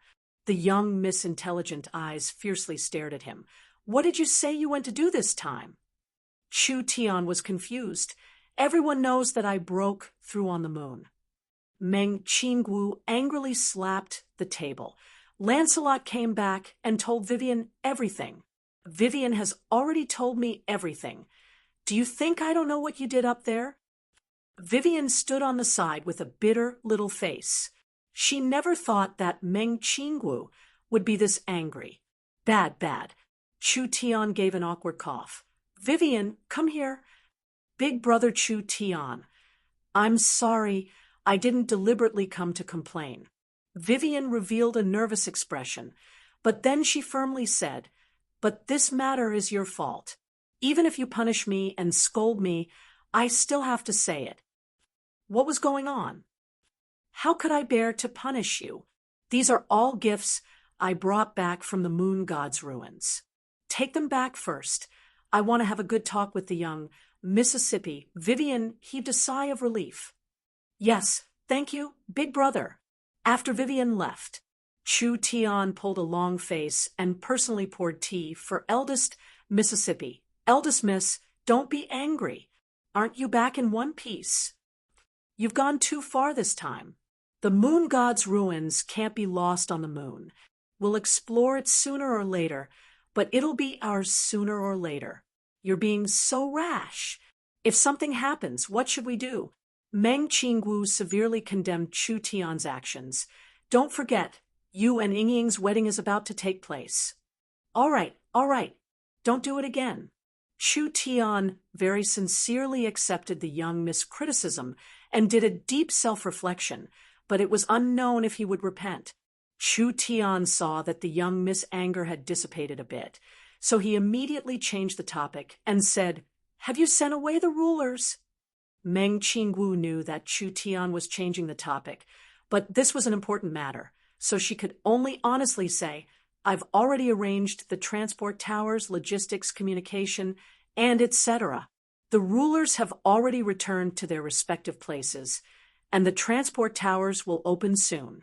In around half a year, we'll be able to build a transport network that covers the entire continent. Chu Tian's eyes lit up. That fast? The day Miracle City dominates the continent isn't far. There was no need to say the transport towers. This thing could save people a lot of time and energy. It could allow people from various countries to go to places they couldn't go before, like outer space or the underground world. It had a lot of value and significance in developing the world and developing diplomatic relations. Meng Qingwu had written a report. With Miracle City as the center, the transport towers were mainly distributed in the 143 cities and special areas of the Forest Alliance. There were 102 in the Kingdom Alliance, mainly in the various imperial cities and main cities. Miracle City had a total of 245 transport towers, being produced around 50,000 times per day. Even if Miracle City earned 10 source stones per transport, Miracle City's daily income would reach 500,000 source stones. In fact, the profit from the transport towers wasn't just 10 source stones. According to the area, the price was different, but the average was several times that. Meng Qingwu was prepared to increase the number of transport towers and increase the penetration rate of the transport towers. In the future, with just the income from the transport towers, Miracle City would become the richest city in the Forest of Chaos and even the continent. The importance of the space warehouse did not lose to the transport towers at all. The banks and shopping centers all relied on the space warehouse technology. The value of the large banks in the Forest of Chaos was recognized, and the limitless potential of the Miracle shopping centers was clear to all. In the future, the space warehouse would be built, and Miracle City would rent out large amounts of the space warehouse. The cost of building the space warehouse was low, but the benefits were very shocking. When the transport towers and space warehouses covered the continent, that would be the day Miracle City dominated the continent. Meng Qingwu didn't let this go to her head. Don't be happy too early. We will still face challenges from all sides. At least these empire-level powers won't allow a power that can surpass them or even control them to be born. This was indeed a very large problem. Chu Tian drank a cup of tea and asked, "Does the young miss have a way to deal with this?" We will still focus on appeasing them in the beginning. As long as we give them enough benefits, we will be able to win them over, but in the end, we still need to be strong. Meng Qingwu paused before saying, "The reason I called you over today is because there are several large projects that you need to personally look over." Chu Tian was stunned. "What is it?" Meng Qingwu replied, "If Miracle City wants to truly dominate the continent, just relying on technology isn't enough. We need to strengthen our military. I have a plan, and the initial investment is around 2 billion source stones." 2 billion source stones. Chu Tian was scared out of his wits. Miracle Commerce indeed had a large amount of wealth, but there were too many places that needed funds, so they only had around 100 million source stones. If they gathered all the income from the various places, it would be around 200 million source stones. Any more, and it would affect the Yun sect and the other departments. With Miracle Commerce's current financial situation, they couldn't take out 2 billion at all. I'm prepared to invest 200 million first, and add another 200 million every month. Meng Qingwu wrote down the details of the plan and gave it to Chu Tian. This includes the construction of the large mech suit army, the construction of the large warships and military factories, the construction of the floating castles, and the construction of the various weapon systems. 2 billion source stones sounds like a lot, but it can only complete the beginning. Miracle City didn't have a solid foundation and didn't have a strong background. If they wanted to catch up to the empire-level powers, they could only rely on technology. Meng Qingwu choosing to wildly increase their military wasn't wrong, but for Meng Qingwu's plan, this amount of money was far from enough.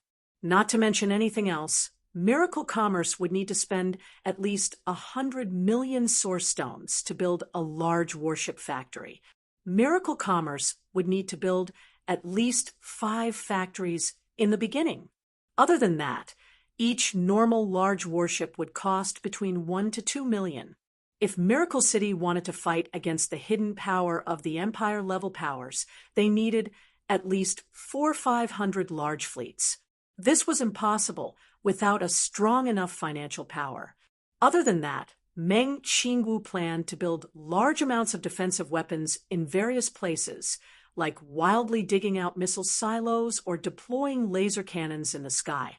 These all required large amounts of resources, and these resources had to be exchanged for source stones. Chu Tian carefully looked over the plan and nodded. Isn't it just $1 billion? Go do it. If you don't have enough source stones, you can go to the large source stone banks to take a loan. I believe this investment is worth it. Meng Qingwu obtained Chu Tian's confirmation, and her heart filled with confidence. Other than that, I still have something I'm preparing. Meng Qingwu gave Chu Tian another plan. I think the alliance is a temporary measure. We will take another step sooner or later. Chu Tian opened the plan. Several large words appeared. Country creation plan. Chu Tian was shocked by Meng Qingwu's boldness. You want to create a country? This isn't a joke. Our influence includes the spirit beasts, the elves, the sea race, and over 100 other races. The internal power is also very complicated. There has never been a country like this on the continent before. We don't need to create a centralized country, and we don't need to elect an emperor. My idea is to combine all the different powers to form a giant federation, while the alliance isn't strong enough.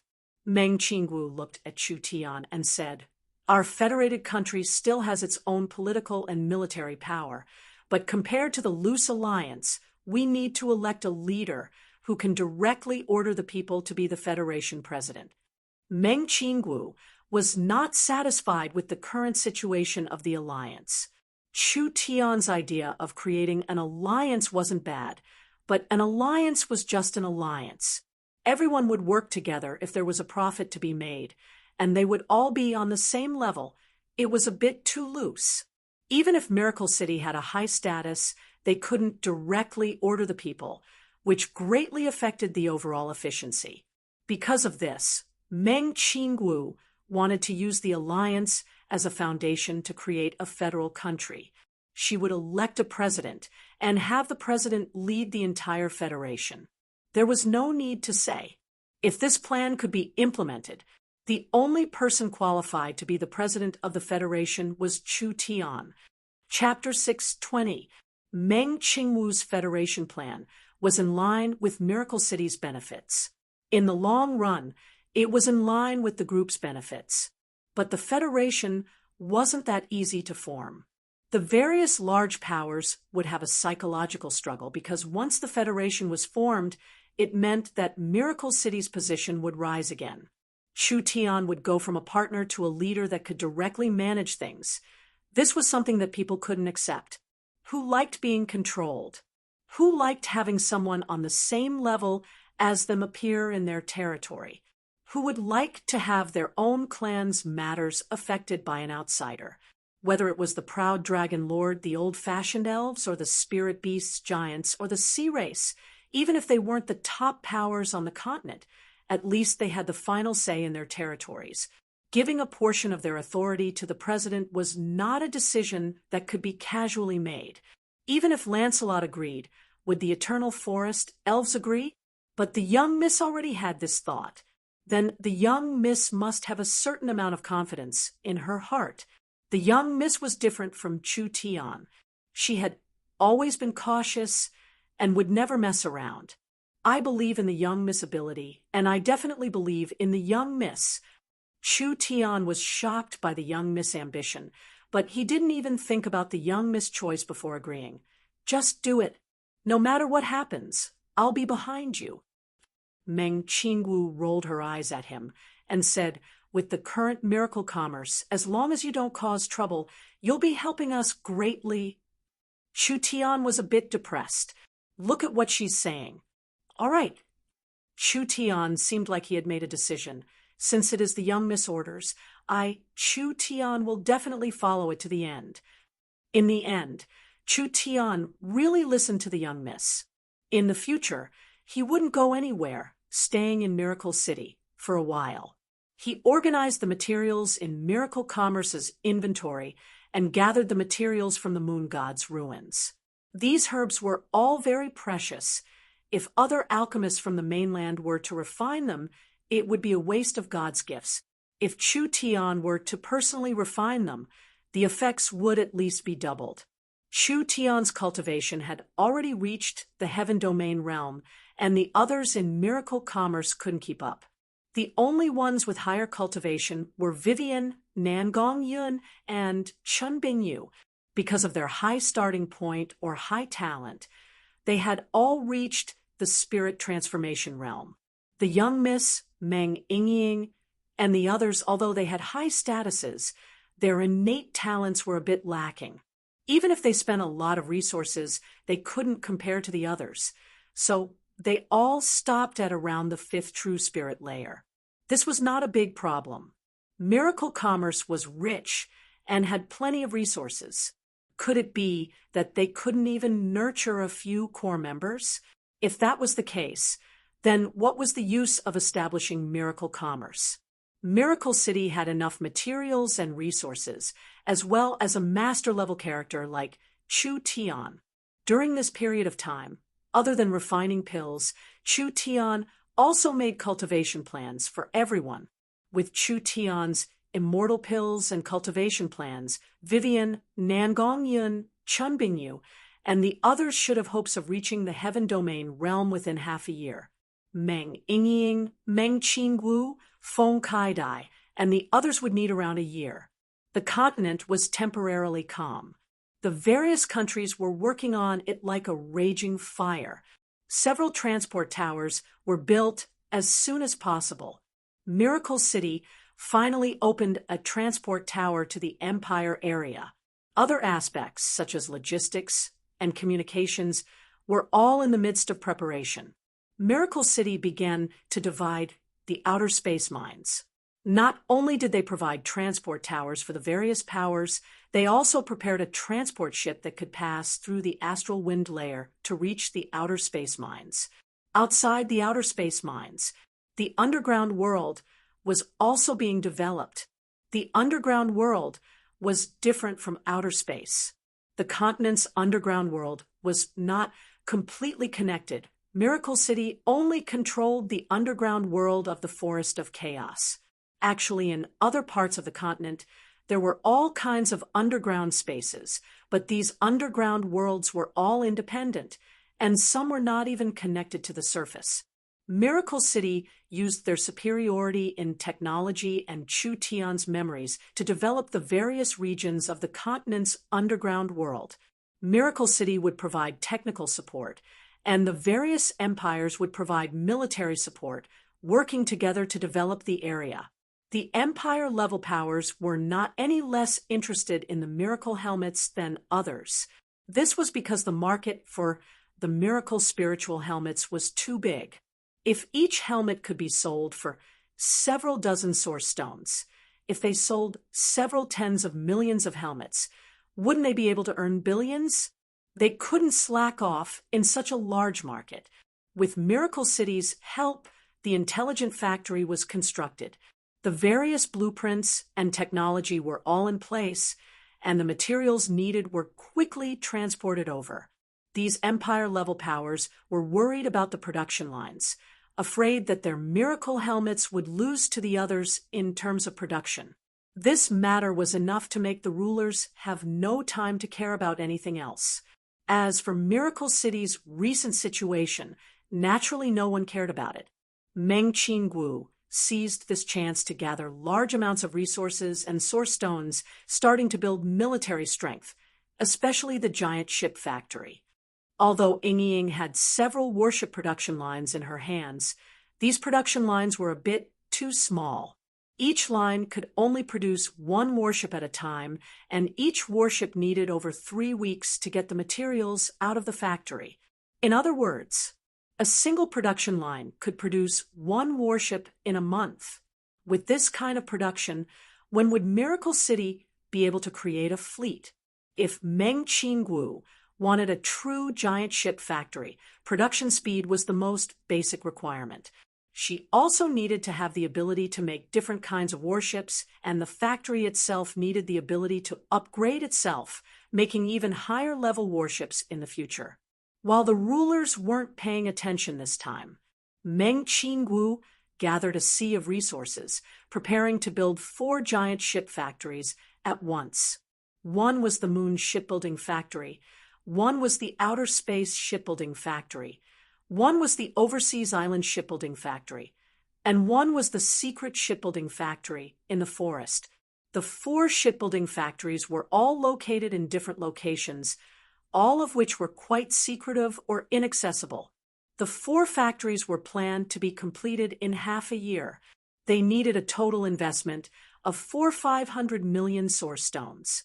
Although Miracle City could be considered a large corporation on the continent, this kind of large project was a large burden to Miracle City, who didn't have a deep background.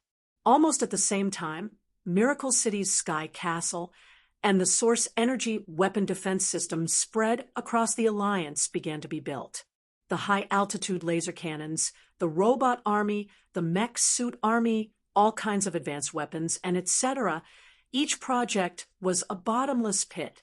Meng Qingwu planned to invest 2 billion source stones first, but considering Miracle City's financial burden, she could only increase it every month. She couldn't invest it all at once. Chu Tian felt it was too little. Even 10 billion wouldn't be enough. 2 billion source stones couldn't complete this large project at all. At this time, Meng Qingwu was sitting in a white robe in a cultivation room. She had received Chu Tian's help and had broken through to the 6th true spirit layer 2 days ago, so she was currently stabilizing her realm. Meng Qingwu's speed was considered slow. Vivian was already in the peak 9th true spirit layer. Nan Gongyan was a bit slower, but she wasn't far off. Even Meng Yingying had broken through to the 6th true spirit layer several days earlier than her elder sister. This was mainly because the young miss was too busy, so she didn't have much time to cultivate. Meng Qingwu slowly let out a sigh, and she slowly opened her eyes. It's not bad. Chu Tian nodded in satisfaction. Your realm has already stabilized. Adapt to it for a bit before we continue to attack the next layer. Meng Qingwu stood up and said, if there's nothing else, I'll be leaving first. Now that the company's large project had just begun, they couldn't waste even a second. Chu Tian quickly called out to the young miss, what is the young miss in such a rush for? We still have things to do. Meng Qingwu was stunned. What things? Yingying, Vivian, Nan Gong, Big Sister Bing, Feng Kaidai. They've recently invested in a hotel and today is the opening day. Chu Tian said to Meng Qingwu, should we go take a look? Meng Qingwu was a bit confused. What's so special about a hotel? Do we need to go for this kind of thing? Chu Tian laughed. Young miss is wrong. This hotel is not normal. What's not normal? This is the Space Hotel. Chu Tian continued to explain. They built a transport tower in the hotel, and the hotel is connected to the most famous chefs of the Alliance through a logistics channel. In other words, in this hotel, guests can enjoy the freshest and most comprehensive specialties of the continent. Meng Qingwu found this a bit hard to believe. It's just a hotel. Is there a need to invest this much? How come I didn't know that Yingying had done this kind of thing behind my back? This must have been your idea. Meng Yingying was the resource minister. Only Meng Yingying had the ability to use the eyes of the star and spatial crystals to build a transport tower and a space warehouse without Meng Qingwu knowing. But Meng Yingying wouldn't hide it from Meng Qingwu. So this matter must have been instigated by Chu Tian. Chu Tian rolled his eyes. They saw that Miracle City's finances were a bit tight recently, so they wanted to give you a pleasant surprise out of goodwill. Don't look down on the spending power of the continent's rich. With this hotel appearing out of nowhere, I think it will be very profitable. Other than that, I've decided to officially release the miracle helmets in the hotel. This way, we can earn a large amount of money for the city. Miracle City had stored hundreds of thousands of helmets, but they couldn't use them. Now, they could use this chance to release them. Meng Qingwu couldn't refute this. Chu Tian always had his own reasons for everything he said, but the hotel had been built, and what was done could not be undone. Could Meng Qingwu order people to tear down the hotel? She could only follow Chu Tian to see what the most luxurious hotel on the continent looked like. Chapter 6:21. The Miracle Alliance's Spatial Royal Hotel, also known as the Miracle Royal Palace. This hotel was built in the Kingdom Alliance's territory. It was originally a large kingdom that spent 2 generations of kings, building a luxurious royal palace for over 100 years. Because of the Eagle Burial Warring Kingdom's invasion, the kingdom had been destroyed for a period of time. Although they had successfully restored the kingdom had been plundered by the Eagle Burial Warring Kingdom, so they didn't have the money to continue repairing it. After Meng Yingying learned of this matter, she felt that it was a pity that the royal palace was abandoned like this. She discussed it with Vivian and the others, and they took out 1,000,000 source stones from their own pockets to buy the repaired royal palace. They also sent talented craftsmen from the Forest Alliance to quickly repair the royal palace. Now, the royal palace had become the Miracle Space Hotel. This was the first hotel with the concept of space on the continent. The entire Miracle Royal Palace needed time to be repaired, but now that it was repaired, it was enough for them to open to the public. Today was the first day of business. All the famous people of the various countries were notified. Although they weren't forced to attend, the light from the transport tower never stopped. The kings and nobles of the various kingdoms, the forest city lords and chiefs, the Western Sea tribe elders, as well as famous merchants and experts, as well as the demon city lords of the underground world, were all invited. The investment in the Miracle Royal Palace wasn't small. There was an independent transport tower here and an independent smart brain system. Around half of the attendants were robots, showing Miracle City's source energy technology. Chu Tian, elder sister, Meng Yingying, and Vivian personally came in front of the 2 of them. Chu Tian looked around. It's very lively. Ha, ha, ha. Of course it's lively.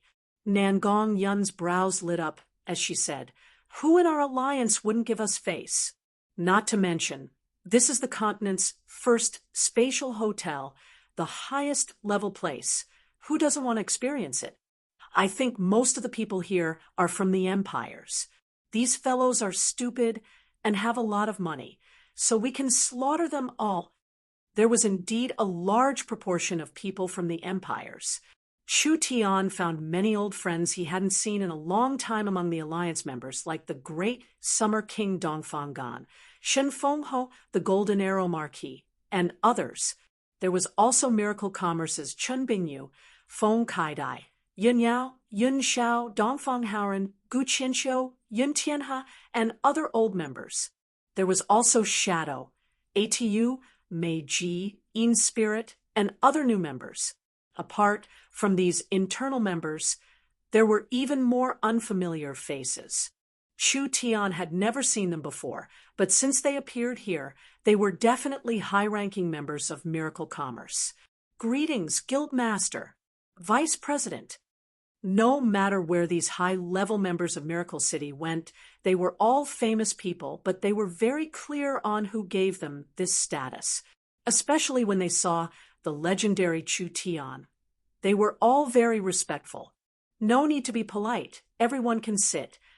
The Miracle Space Grand Hotel was built on the foundation of a large royal palace, so the space was very large.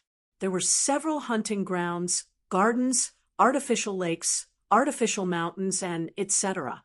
There were over 100 palaces, over 50 large banquet halls, 500 small and medium-sized banquet halls, and over 800 living rooms. The Grand Hotel was named Miracle City, So how could it be the same as a normal hotel? The walls, floor tiles, walls, and pillars of the banquet hall were all made of holographic screens. They were also equipped with the best sound equipment, whether it was a meeting, a ceremony, a press conference, or just a banquet. The banquet hall could simulate any scene according to the requirements. The service of the palaces here was very comprehensive, with each palace having a fixed spiritual connection device. This device was actually a more powerful spiritual helmet, providing more functions and entertainment than a helmet. There was not a single common delicacy here, being a feast made of the best materials. The flower fairy's fairy wine, the elven immortal tea, top-grade spirit beast, and demonic beast meat, various precious medicines, and etc., made this the most luxurious place to spend money on the continent. Whether it was status or taste, this was the most suitable place among the countries of the continent. Therefore, it wasn't hard to predict. In the future, all the emperors and powerful people would hold a banquet in the Miracle Royal Palace, which was the highest form of etiquette and the highest level of banquets. Meng Yingying and the others had found this business opportunity. There were many empires and kingdoms on the continent, and there were many families that had existed for tens of thousands of years. Even if these rich powers held a banquet here every year, it would still be a considerable amount of income. The transport array flashed. A peerless figure appeared. The surrounding people quickly bowed down when they saw this. Greetings to the Wind Moon Empress. Chu Tian was a bit surprised, although there were quite a few people from the empires. Even the Empress was disturbed. This was incredible. He walked over and cupped his hands. For the Wind Moon Empress to come out of her busy schedule, Chu Tian is honored. The Wind Moon Empress gave a tender laugh. The Miracle Royal Palace is a unique spatial hotel on the continent and is the most luxurious place on the continent. The Imperial City's transport tower has just been built, and although it's 1,000,000 miles away, it's still very close. How could this empress not experience the beauty of it? Chu Tian waved his hand. I asked the empress to take a seat. After the Wind Moon Empress came, the other emperors also came. When the transport array lit up again, the temperature in the hall dropped by quite a bit. When Chu Tian saw the person who came, his expression became a bit strange. Nether King? Chu Tian was a bit surprised. Your Majesty, the Nether King, is also here to join in the fun? These words were a bit rude, but it wasn't an exaggeration. The Nether King was clearly an undead. They didn't need to eat at all. The Nether King coming to a hotel as an undead. How was this different from a eunuch visiting a brothel? The Nether King released a cold aura as he said to Chu Tian, I'm here to join in the fun. I'm mainly here to see you. Chu Tian was stunned by the Nether King's words. What? See me? The Nether King said, the Netherworld Sea has chosen 50 scholars over 8,000 years old. Perhaps they are unknown in the secular world, but their knowledge is not inferior to the continent's sages. Isn't Miracle City's Yun sect recruiting talents? These 50 undead sages, I think they will be of great help to Miracle City's research. Scholars over 8,000 years old, even if they were stupid, they could still become peak sages after studying for several thousand years. This kind of person was rare even in the Netherworld Sea. The Nether King gave them all to Miracle City. This was truly a large move. But since the Nether King dared to give them to Miracle City, Chu Tian had no reason to refuse. The Nether King is supporting Miracle City's work this much. Chu Tian is filled with gratitude. With these undead sages in Miracle City, they will definitely be of great value. The Nether King was very satisfied with this reply. The banquet officially began. Chapter 622. The guests were already seated at this time.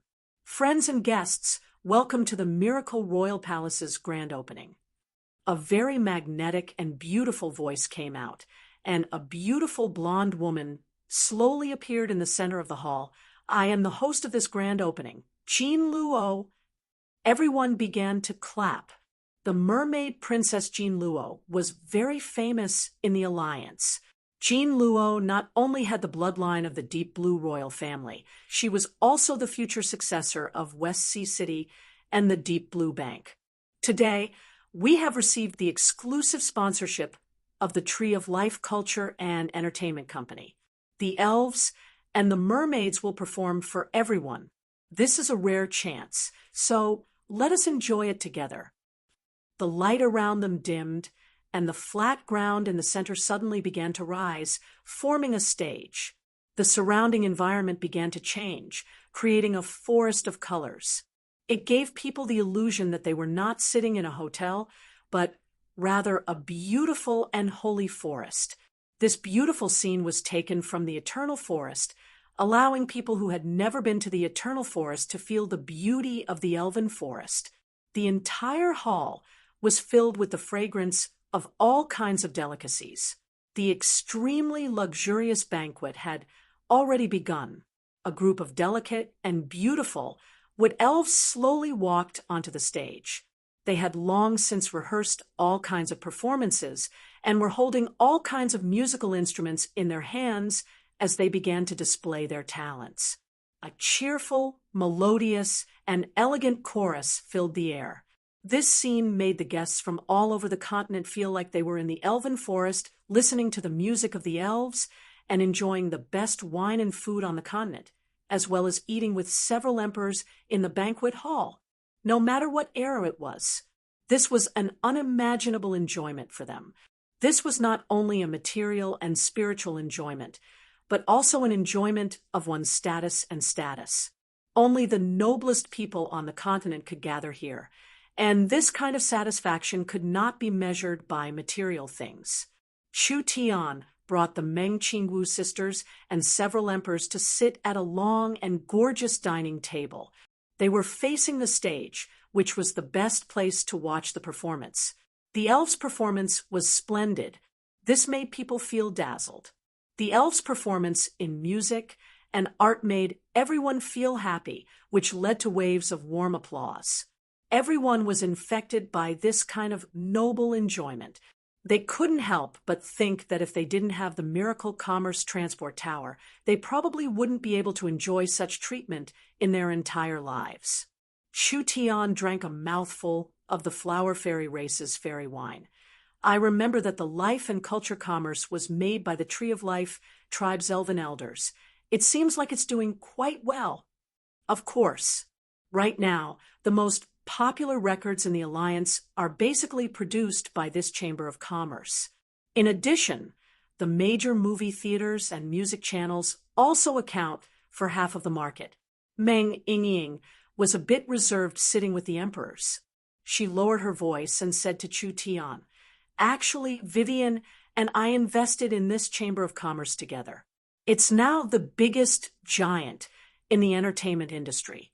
In the future, when we expand into other markets on the continent, there will be huge improvements." Chu Tian laughed. "You two are the major shareholders. No wonder things are going so smoothly." The Forest Alliance's business boom hadn't stopped, and it was becoming more and more intense now. A portion of Miracle Commerce's income came from investments. Vivian used her status as the elven princess to invest in all the important businesses of the elves. For example, the Eternal Forest's Matrix Chamber of Commerce and the Tree of Life tribe's culture and culture commerce. These companies with large growth potential all had investments from high-level members of Miracle Commerce. After the elves finished their performance, everyone was still a bit unsatisfied, but it didn't matter. The merpeople's performance began. The surrounding Eternal Forest suddenly changed, turning into the beautiful Crystal Bay. In the blink of an eye, this was the most beautiful place in the Forest of Chaos and even the Western Sea. A group of beautiful and noble merpeople swam out of the sea, appearing on the stage. The merpeople and elves were very artistic races. The elves were very talented, being proficient in carving, music, and etc. The merpeople specialized in singing. Therefore, When the merpeople's singing spread out, it immediately captured everyone's hearts. Chu Tian closed his eyes to carefully feel it. Who is the main singer? This was a very young mermaid girl, but her voice was very infectious, giving people a wonderful experience, as if they were in a dream. She is a talent dug out by West Sea City, the popular mermaid singer Yu Ge. Meng Yingying seemed very satisfied that her company could cultivate this kind of outstanding singer. Yu Ji's value is very high now. For a concert, it would cost around 40–50,000 source stones. A person's appearance fee was around 40–50,000 source stones. This was something many small families and companies couldn't earn in their entire lives. Chu Tian was a bit surprised, but then he said with a smile, "You've spent quite a bit of capital today. Today is a free performance sponsored by Yu Ge and the company." "All right." Meng Yingying rolled her eyes at Chu Tian. Yu Ji's appearance fee used to be around 40–50,000 source stones. I think it wouldn't be hard to double it after today. When the merpeople finished singing, Good. The Wind Moon Empress took the initiative to clap. "I really like this mermaid's singing. After this banquet, we have to invite her to perform in the palace." The heaven-burning emperor gave a carefree laugh. This emperor likes the elves' performances. The heaven-burning empire's 9,000-year celebration is about to begin, so I'm prepared to invite them to perform. City Lord Chu Tian, what do you think? Chu Tian nodded. This is the honor of our artists. That little girl, Yingying, had really hit the mark. There were quite a few important people here. There were several emperors like this. Although Miracle City's earning power was slowly catching up to the empire's standards, how many years was Miracle City's history? The empires had thousands of years of history. So even if they saved 1–200 million source stones each year, Miracle City couldn't even imagine their background.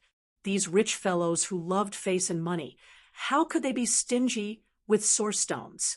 If Yu Ge was chosen by some great emperor and invited to perform, she would receive several times the appearance fee. Otherwise, how could she display the capability and strength of the empire? These people were invited by the great emperor to perform, and after she returned, her value would rise again. Not only would the sales of her albums and artworks increase, but other kingdoms and great families would also pay a lot of money to invite her to perform. It was important to show one's face, especially on such an occasion. This was the main purpose of this performance planning. That was the end of today's performance. Everyone felt very satisfied. The host, Jean Luo, came forward with a microphone. Now, we will begin the second segment, which is also an important segment that everyone is paying attention to. Miracle Commerce's first batch of spiritual helmets has been prepared, and since the various countries of the continent are here today, Miracle Commerce will use this as a miracle to sell it to the entire continent. The miracle helmet was officially announced. Everyone was overjoyed. Chapter 623. This was truly exciting news. Ever since the Miracle Peak appeared, the entire world was looking forward to the miracle helmets appearing on the market. However, although the various helmets had already started mass production, it would still take some time for it to reach a certain scale. They would let everyone have a taste of it this time. The several thousand guests were all top characters of various countries. Not only did they have money and power, they also had quite a bit of influence and influence. Now that they were selling it, it would be much easier to sell it on the continent in the future. The Miracle Royal Palace's servers began to move out, and Miracle City's commemorative helmets were placed in everyone's hands. Everyone coming to support the Miracle Royal Palace, Miracle City is very honored. Although there is a limited number of spiritual helmets, we will take out a portion and give it to everyone as a souvenir. The item in everyone's hands is the official Miracle Spiritual Helmet. Our miracle helmets have all kinds of functions. Other than allowing you to enter the beautiful miracle continent filled with fantasies, you can also use it for shopping, finance, communication, and etc. But it is not just limited to that. Jean Luo introduced the helmet's functions and prospects. As everyone knows, the Miracle Commerce Research Institute's UNSECT is the most innovative organization on the continent. A large portion of Miracle Commerce's revenue is invested in research. The UNSECT Research Institute is spread all over the continent, with a total of 180,000 researchers. If you add in the logistics department, it is hard to imagine how many people there are on the continent. Whether it is in scale or investment, it is hard to find an opponent on the continent. Everyone nodded when they heard this. It was fine if it was in other areas. They couldn't help but be convinced by this research. Miracle Commerce's research investments were over 100 million source stones, and from the current situation, it would increase by over 50% every month. Not to mention the salaries of over 100,000 researchers. It was not something a normal power could afford. Not to mention the fact that there were many materials used. What was the difference between this kind of large and powerful research institute and a monster that ate money? There was a natural risk in investing in research because a product had to go from research to production. It would take a long time to become a product. If any part of this process went wrong, the entire investment would go down the drain. Miracle Commerce had many businesses and a large amount of revenue, but the net profit was not high. The main reason for this was because they invested too much in research. However, the existence of the UNSECT was very important to Miracle Commerce, and it was indispensable to Miracle Commerce. Under the command of the highest person in charge of the UNSECT, Meng Qinggu, this large structure operated with the highest efficiency. There were over 100 departments and over 1,000 large and small projects, all of which had been organized by Meng Qinggu. There were results every day, and each one could be sold for 10 or even 100 times in the future. The UNSECT was currently investing a lot. The rewards would be even greater in the future. Spiritual products have already become one of the most important products of Miracle Commerce. Jean Luo continued to say, under the orders of our Vice Chairman and Vice City Lord Meng Qinggu, the Spiritual Network Department has been established, and I am in charge of the Spiritual Network Department. Now the department has recruited 5,000 spiritual domain experts from all over the continent, preparing to come to Miracle City's spiritual center to provide us with strong support and protection. In the future, there will be even more functions being developed. Everyone at the scene applauded. The mental domain was a very large domain. The spiritual network was only one of the important areas. Just building a spiritual network was this large. It could be seen how much hope and expectation Miracle Commerce had for the miracle helmets. With this many spiritual engineers working hard to build it, the spiritual helmets would have more and more functions and uses in the future. Some people couldn't help asking questions. Then when will the helmets be sold? That's right. What is the selling price? Jean Luo answered everyone's questions. There are helmet manufacturing centers in the various regions of the continent, and according to the progress of different regions, the time and quantity of the helmets will be different. Everyone can pay attention to the situation in your respective regions. But in order to warm up the miracle helmets, Miracle Commerce will first sell 400 to 500,000 helmets after the conference ends. They will be auctioned off to the Miracle Shopping Center. If everyone wants to try it, you can use the helmet in your hand or your cell phone to check it out. You can also go to our Miracle Shopping Center stores in various regions. Everyone revealed looks of joy, but they were also very depressed. Only 400 to 500,000 helmets. There were several 100 billion people on the continent. This was a bit too little. Now that they were auctioned off to the Miracle Shopping Center, the price would be very terrifying. There was no lack of rich people in this world. Although they could buy helmets in various regions in a few days, they didn't hesitate to spend a lot of money just to try it out a few days earlier. There were people testing the helmets, and someone quickly found a problem. Why can't we enter the Miracle Continent? When will this place be opened? This is the third matter Miracle Commerce wants to announce. Jean Luo already guessed that someone would ask this. In 15 days, our respected Alliance Chairman, Miracle City Lord, Miracle Commerce's Chairman, Sir Chu Tian, and one of Miracle Commerce's co-founders, Sir Meng Yingying, will hold their wedding at the beautiful Crystal Bay on the West Coast. The Miracle Continent will be officially opened on this day, so let us all congratulate City Lord Chu Tian. It would open in 15 days. Everyone revealed looks of pleasant surprise. As for the matter of Chu Tian and Meng Yingying holding their wedding on the West Coast, everyone was paying close attention to it. Of course, people weren't paying attention to the wedding itself. Rather, they were using the wedding as a chance to curry favor with Chu Tian. Now that Miracle Commerce's influence on the continent was growing, it wasn't wrong to have a good relationship with Miracle Commerce. Jean Luo said everything she needed to announce. Everyone continued to eat and drink. This luxurious banquet lasted for several hours before it gradually came to an end. The Wind Moon Empress and the other large characters wanted to stay in the Miracle Royal Palace for a few days, which Miracle Commerce couldn't ask for. The prices here were terrifyingly high, so these large characters would earn large amounts of source stones just by staying for a few days. Meng Yingying gave the day's business to Chu Tian.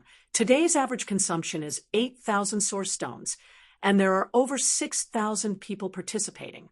The total revenue is over 50 million source stones, and after deducting the cost, we have earned over 30 million source stones. Earning 30 million in a day, Meng Qingwu was also shocked when she heard this number. Average consumption of 8,000 source stones. The prices here were a bit too high. What concept was 8,000 source stones? Anyway, for some small and medium-sized families in small countries, even if they sold all their assets, it wouldn't be enough for these people to come to the Miracle Royal Palace for a meal. This also showed just how powerful these fellows' spending power was. Miracle City had truly made a large profit by establishing this hotel. This was just the beginning. Vivian teleported over. Big Brother Chu Tian, come quickly. The Miracle Shopping Center is preparing to start selling the Miracle helmets. This is the first time the Miracle helmets are being sold in large quantities. We can't miss this good chance. All right, Yingying, let's go take a look. Chu Tian led Yingying to the Smart Brain Center of the castle. The Miracle Shopping Center's super smart brain was placed here. Meng Qingwu, Jean Luo, and the other important members had all been waiting here for a long time. Chu Tian asked, "How are our sales?" "We can't auction off the 400,000 helmets one by one." "Of course not. We will auction off the helmets one by one." The 400,000 helmets will be sold at the Miracle Shopping Center for around 3 days. The starting price of the helmets will be in source stones, and buyers from all over the continent can bid during this time. If the bid is in the top 400,000, the corresponding source stones on their accounts will be locked. When they are pushed out of the rankings by other bidders, the locked source stones will be unlocked. They can choose to give up, or they can choose to continue bidding.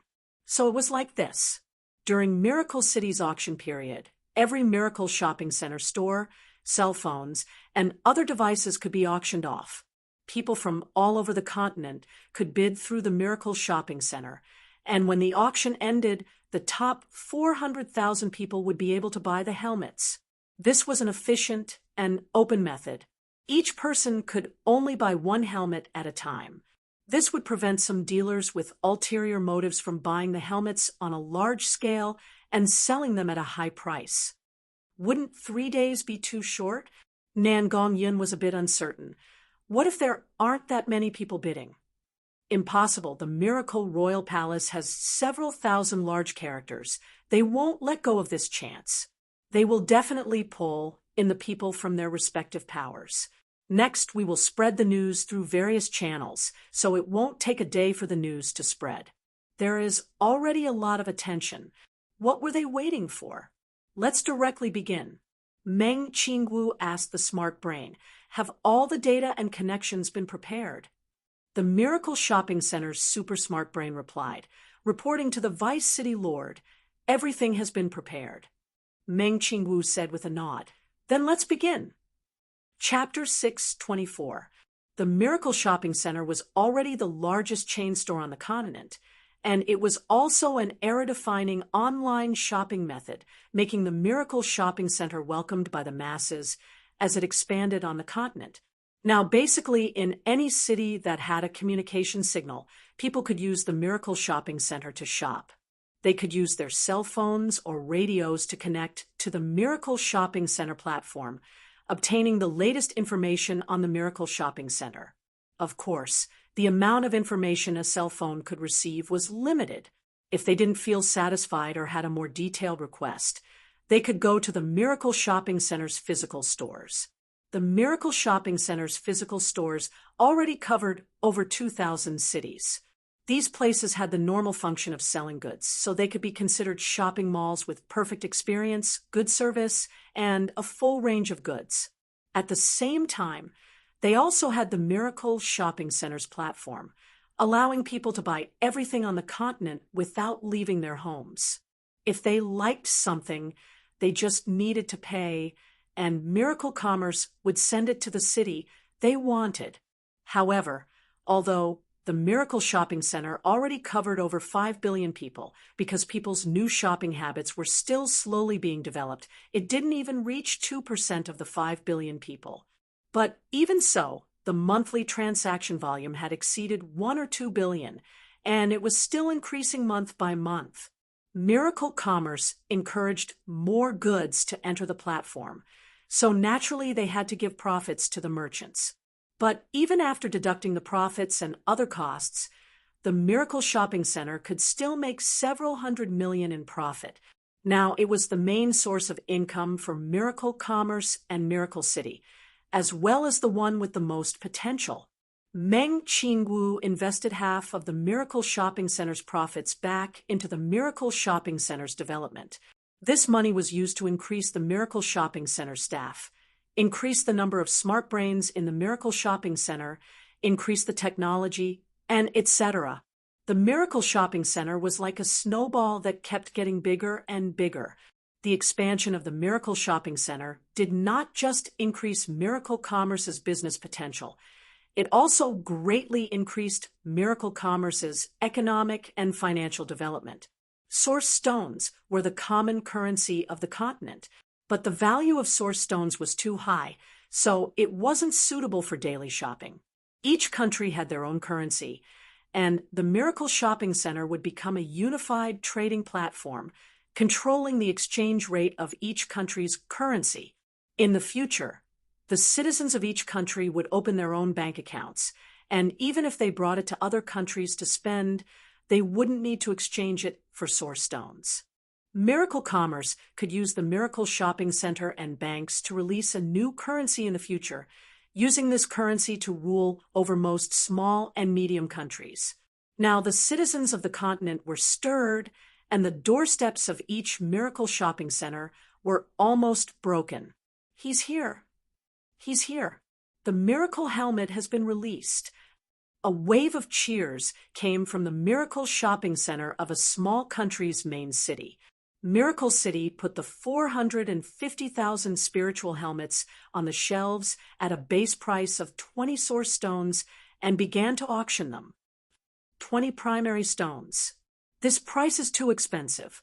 When the normal people saw the base price of the Miracle Helmet, they all shook their heads and sighed. This price was nothing to some big empires, but in a small country, unless one was a big noble, it was impossible to have the financial resources to buy a helmet. It would be difficult for an ordinary person to earn such a sum in their lifetime.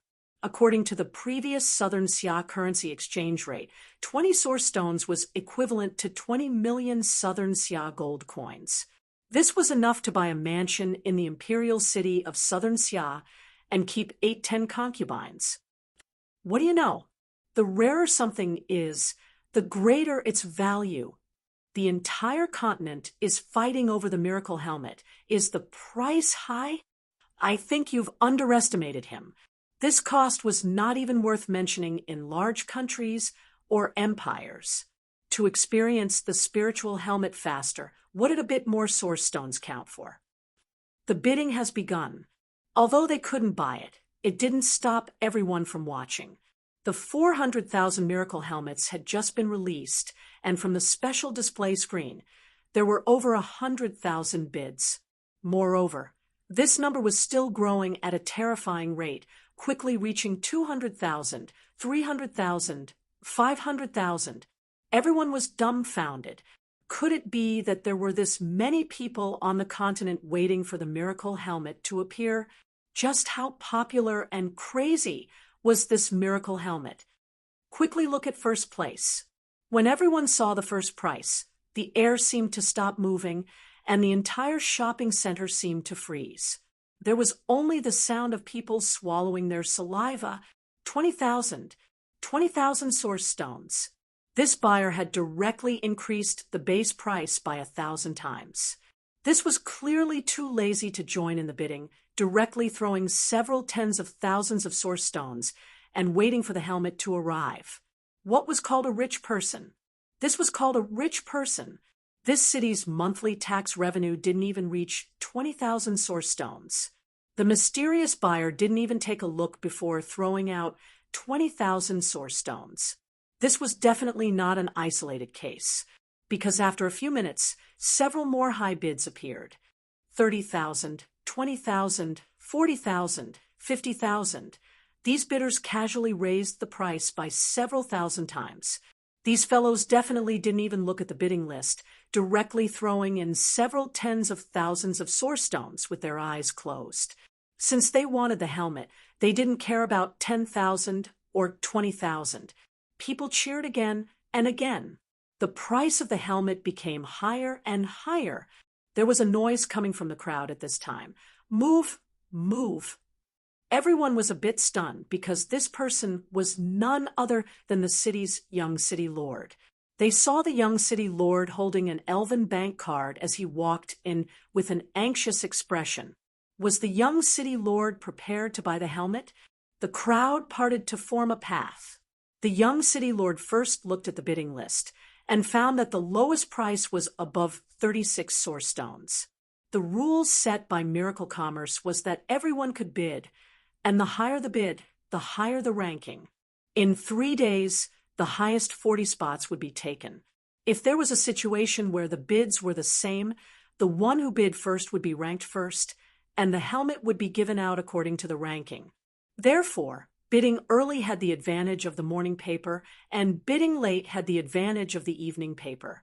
The competition is very big. The young city lord looked at the constantly refreshing bidding list. There were at least several million people on the continent competing for the miracle spiritual helmet, and this number was still increasing. The young city lord hesitated. At this time, several luxurious carriages stopped in the city, and several rich-looking people joined in. Young city lord, why aren't you bidding yet? A citizen couldn't help saying, if you don't bid now, it'll be too late. The young city lord's forehead was covered in sweat as he stared at the screen. Although the bids weren't too high right now, with this competitive trend, it would quickly break 3 digits, 125 source stones. The young city lord thought of this and immediately gave out this number. The surrounding people all cried out in shock. It was just buying a helmet. Was there a need to give out such a high price? Don't think that the price isn't good right now. I think it will increase by a large amount before long. The young city lord said in a reasonable voice, instead of fighting with the low price, it's better to take the high ground first. This way, even if someone else bids the same price as me, because I bid first, I can bid first. The price of the helmet kept increasing. The entire bidding process lasted for 3 days. There were many things that happened in these 3 days that were enough to make the news. For example, there were some people from large countries, especially rich people from empires. Because they didn't have the Miracle Shopping Center's channels, they specially went to a small country to upgrade their bank cards. For example, there was a fellow from the continent who used a giant Dragon Bank card and directly transferred 1 million source stones, instantly shocking the entire continent. Later it was said that this person came from the Dragon territory and wanted to use this chance to advertise their giant Dragon Bank. In short, the bidding for the miracle helmets was crazy for 3 days, letting the people of the continent know how rich the rich were, and letting the people of the continent see just how rich the rich were. A spiritual helmet with a base price of 20 source stones actually spent 1 million source stones to take first place. No matter what their goal was, this 1 million source stones would go into Miracle Commerce's pockets. Just to show off, they actually did this kind of thing. It really was incredible. Of course, this was a minority in the end. Most people were more rational. When the bidding ended, the lowest price was 225 source stones, which was around 10 times the price. This was a relatively reasonable price range. Ha ha ha! I bought it! I bought it! The young city lord found that he was really lucky buying it at the lowest price. Because he bid earlier, according to the Miracle Shopping Center's rules. Although there were tens of thousands of people who bid the same price as him, they were all ranked below the young city lord, so most of them didn't have a bounty. It's a profit! It's a profit! The young city lord was wild with joy. There were many areas on the continent, especially the empires, because they didn't have transport arrays or shopping centers. They couldn't buy the miracle helmets even if they had money. If the young city lord sold the helmet now, it wouldn't be hard for him to earn 10 times the price. He could just buy it the next time the helmet went on sale. No matter what, the young city lord was going to become famous in this city. But many people were concerned about a question. How much did Miracle Commerce earn in this auction? Chapter 6:25. All of Miracle Commerce was frantically busy. This auction ranking method only took a short 3 days. Not only did it bring a large return, it also became a hot topic, allowing the entire continent to discuss this matter. If this was a marketing plan for the miracle helmets, the planner would definitely give it full marks. The most important thing was that this was not just marketing, it was also a real profit. On the day that Miracle Commerce's auction ended, all the Miracle Commerce members gathered in the conference room. Each person was quietly waiting, and each person had a look of anticipation on their faces. The moment the auction ended, the shopping center's super smart brain displayed a series of data on the screen. In just a short 3 days, there were a total of 12,130,000 people bidding for the helmet. There were a total of 49,600,000 bids, with the highest price being 1 million source stones, over 100,000 source stones, and the lowest price being 225 source stones. Finally, a large number appeared on the screen. This data showed the large disparity in wealth on the continent. The rich people could throw away millions as easily as a single copper coin, while the poor people kept trying their luck. The total sales were 408,310,000 source stones. In total, each helmet was sold for around 930 source stones. When this data came out, everyone applauded. Not only did this bring Miracle Commerce a large amount of income, it also showed the Miracle Spiritual Helmet's strong charm and future prospects. 400 million. 400 million. Is there a mistake? After the Miracle Helmet's research and development department learned of the sales, they were all stunned by this data because they knew that the Miracle Helmet's production cost was very low. 400,000 miracle spiritual helmets. The materials didn't exceed 2 million. 2 million worth of materials turned into a product worth 400 million. Just the profit alone couldn't be described. This was simply turning stone into gold. Not to mention that miracle commerce had gathered such a large amount of income, instantly alleviating their tight financial situation. Everyone has done very beautifully this time. Chu Tian stood up and applauded. Not only have we opened the most luxurious restaurant on the continent, we have also used this chance to hype up the helmets, bringing a large amount of income to Miracle City. I've decided to take out 1/10 of this profit as a reward for everyone. 1/10 was 40 million source stones. This was a very generous reward. From the frontline workers like Meng Yingying and Jean Luo to the helmets researchers and shop employees, all of them were given a huge reward. To these employees, this was equivalent to 5 to 8 years' worth of salary.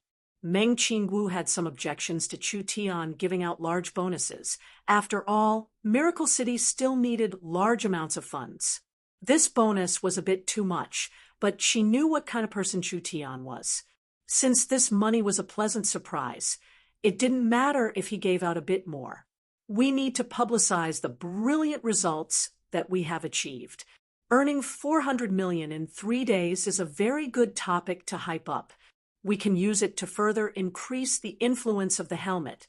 At the same time, we can give other partners confidence and show them the potential of the helmet.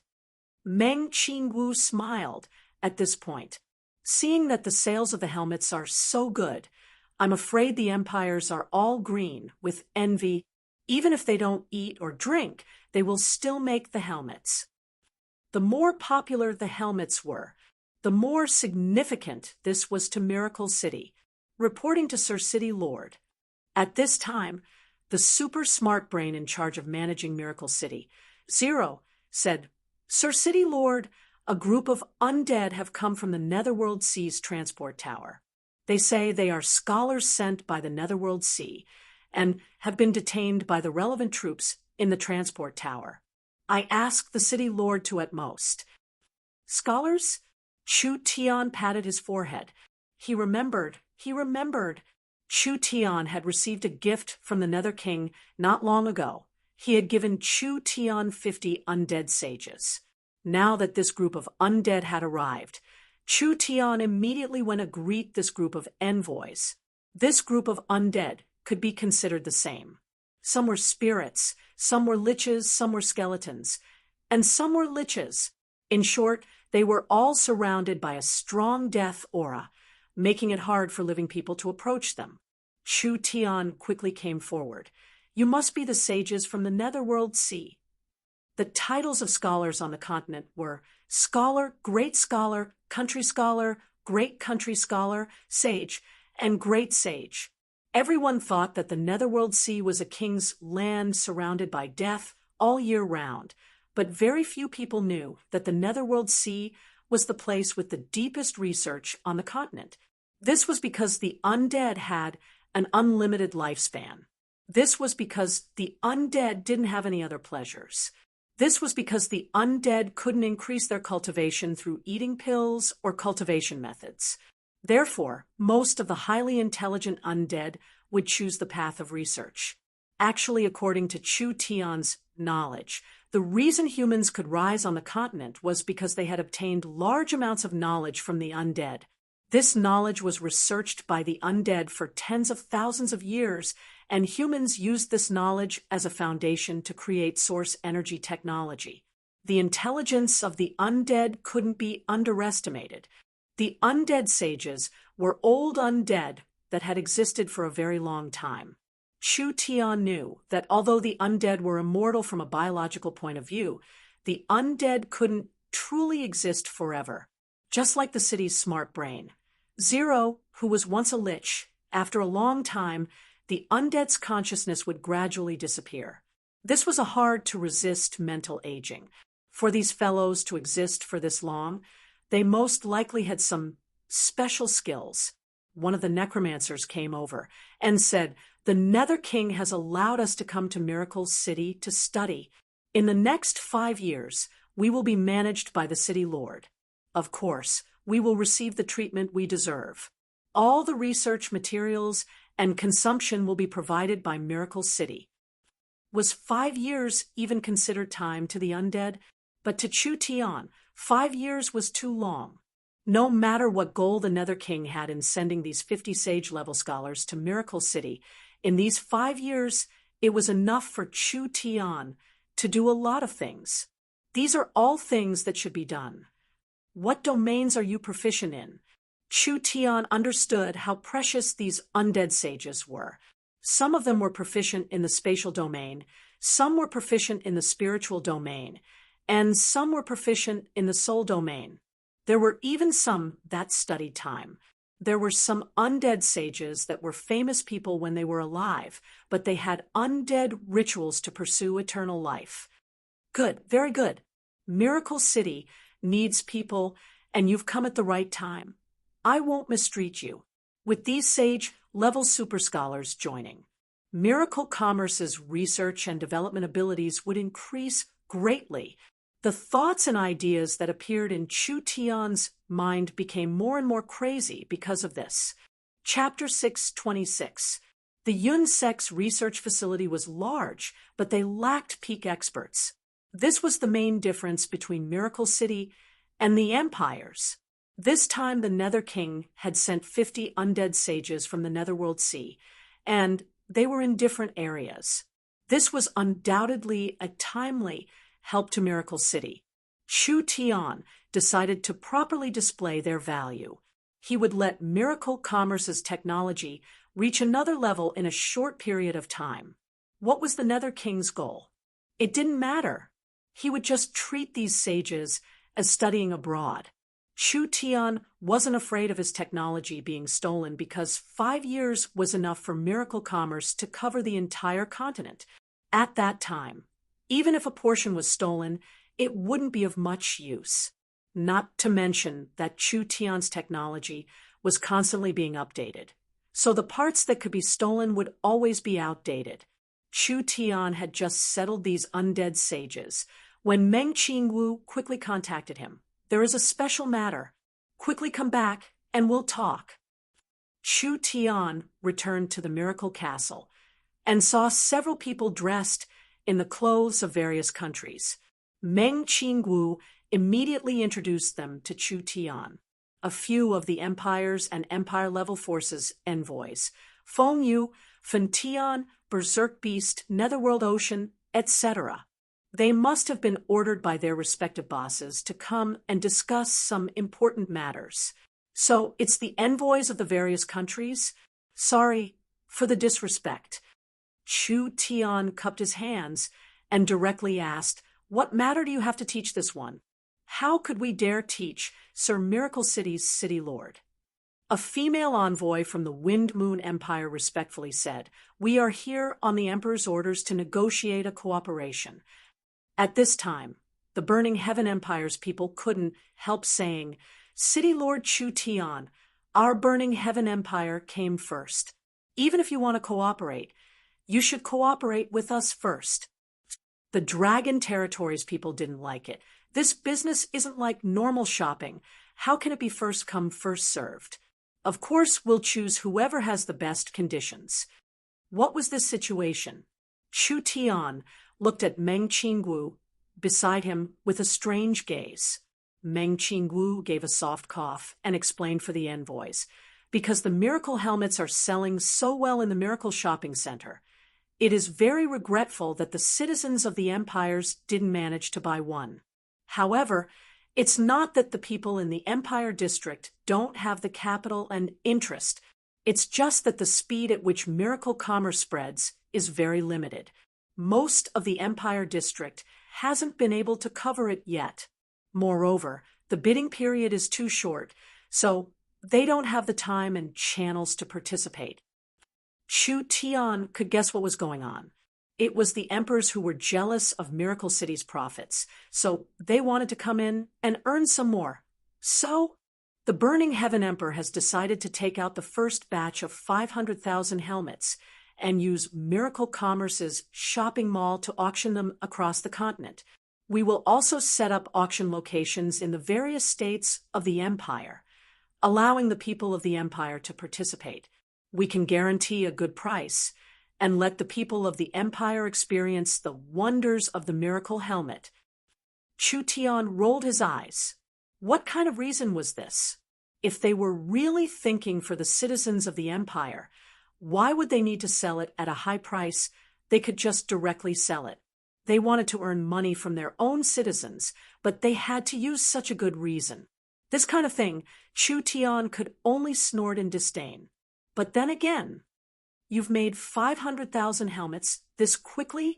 Chu Tian was very suspicious of this number.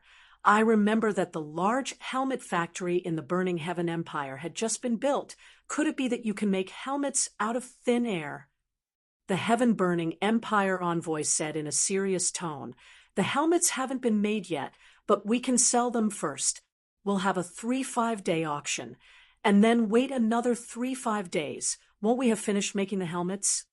Chu Tian simply couldn't accept it. These fellows didn't even make it, and they were already selling it. How could there be a business like this in this world? They simply couldn't wait to make a profit, as if they were afraid someone else would take it first. Chu Tian looked at the others. Although he didn't ask from their expressions, it seemed like they were all thinking the same thing. It really made him blush with shame. Chu Tian didn't even have time to express his opinion before the envoys began to argue about who they should cooperate with. The Wind Moon Empire envoy said, "Miracle City will first cooperate with the Wind Moon Empire, and will give 10% of the profits to Miracle City." 10%? The Heaven Burning Empire's envoy gave a cold laugh before loudly announcing, "Our Heaven Burning Empire will give 20%. So fierce? Directly double it."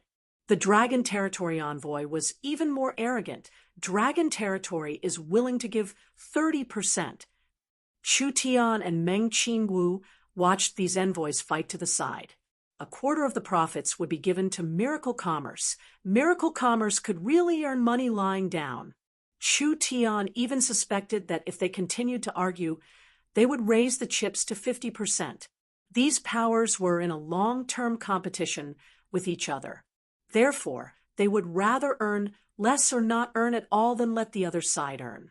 The Dark Knight Forest envoy saw that arguing like this wasn't a solution, so his eyes fell onto Chu Tian, and he said, "City Lord Chu Tian, what do you think?" The envoys stopped at the same time and looked at Chu Tian. "Everyone, please calm down." Chu Tian spoke to appease everyone. "Think about it. If you have to choose one, wouldn't you be offending everyone else? Miracle City will not do this kind of offending thing. You are all deeply rooted overlords of the continent, and Miracle City is a rising star that has only appeared in recent years. How could we dare offend you?" The envoys all looked at each other in blank dismay. This kind of choice made Miracle City feel very awkward. Chu Tian said at this time, "I have a method that everyone will be happy with. It just depends on whether you agree or not." "What method?" The Wind Moon Empire envoy quickly asked. "Tell me." Chu Tian slowly replied, "Why do you need to fight over it?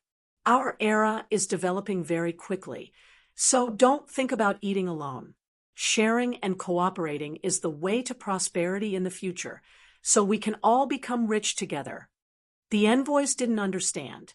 Chu Tian explained, "You can each take out 500,000 helmets and put them all into the Miracle Shopping Center. The final source stones will be split fairly. It will be a large profit. Isn't it a happy ending?" This was indeed a method, but there were people who didn't agree. The Wind Moon Empire envoy said, "How can this be? Our Wind Moon Empire is rich and strong. Can your Heaven Burning Empire compare? If we split it evenly, wouldn't we suffer a large loss?" "Hey, I don't even want to split it with you. The Heaven Burning Empire has a large population and wide territory. Can you compare? Speaking of wealth, the Dragon Territory is the richest. Speaking of people, The Wild Beast Empire has the most people. These envoys were arguing, and no one wanted to give in at all. This gave Chu Tian a headache.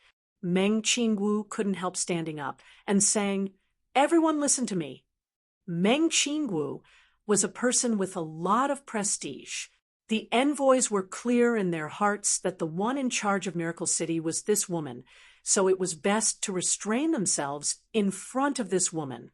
After all, they would have to deal with her often in the future. Actually, this problem isn't hard to solve. Miracle Commerce's smart brain system can analyze the buying situation and the total price. We can give a larger share to the places with higher sales and a smaller share to the places with lower sales. This way, we can divide the profits fairly. Naturally, this was a method, but the envoys were not satisfied. Meng Qingwu threw out another condition. Miracle Commerce can only accept a win-win cooperation.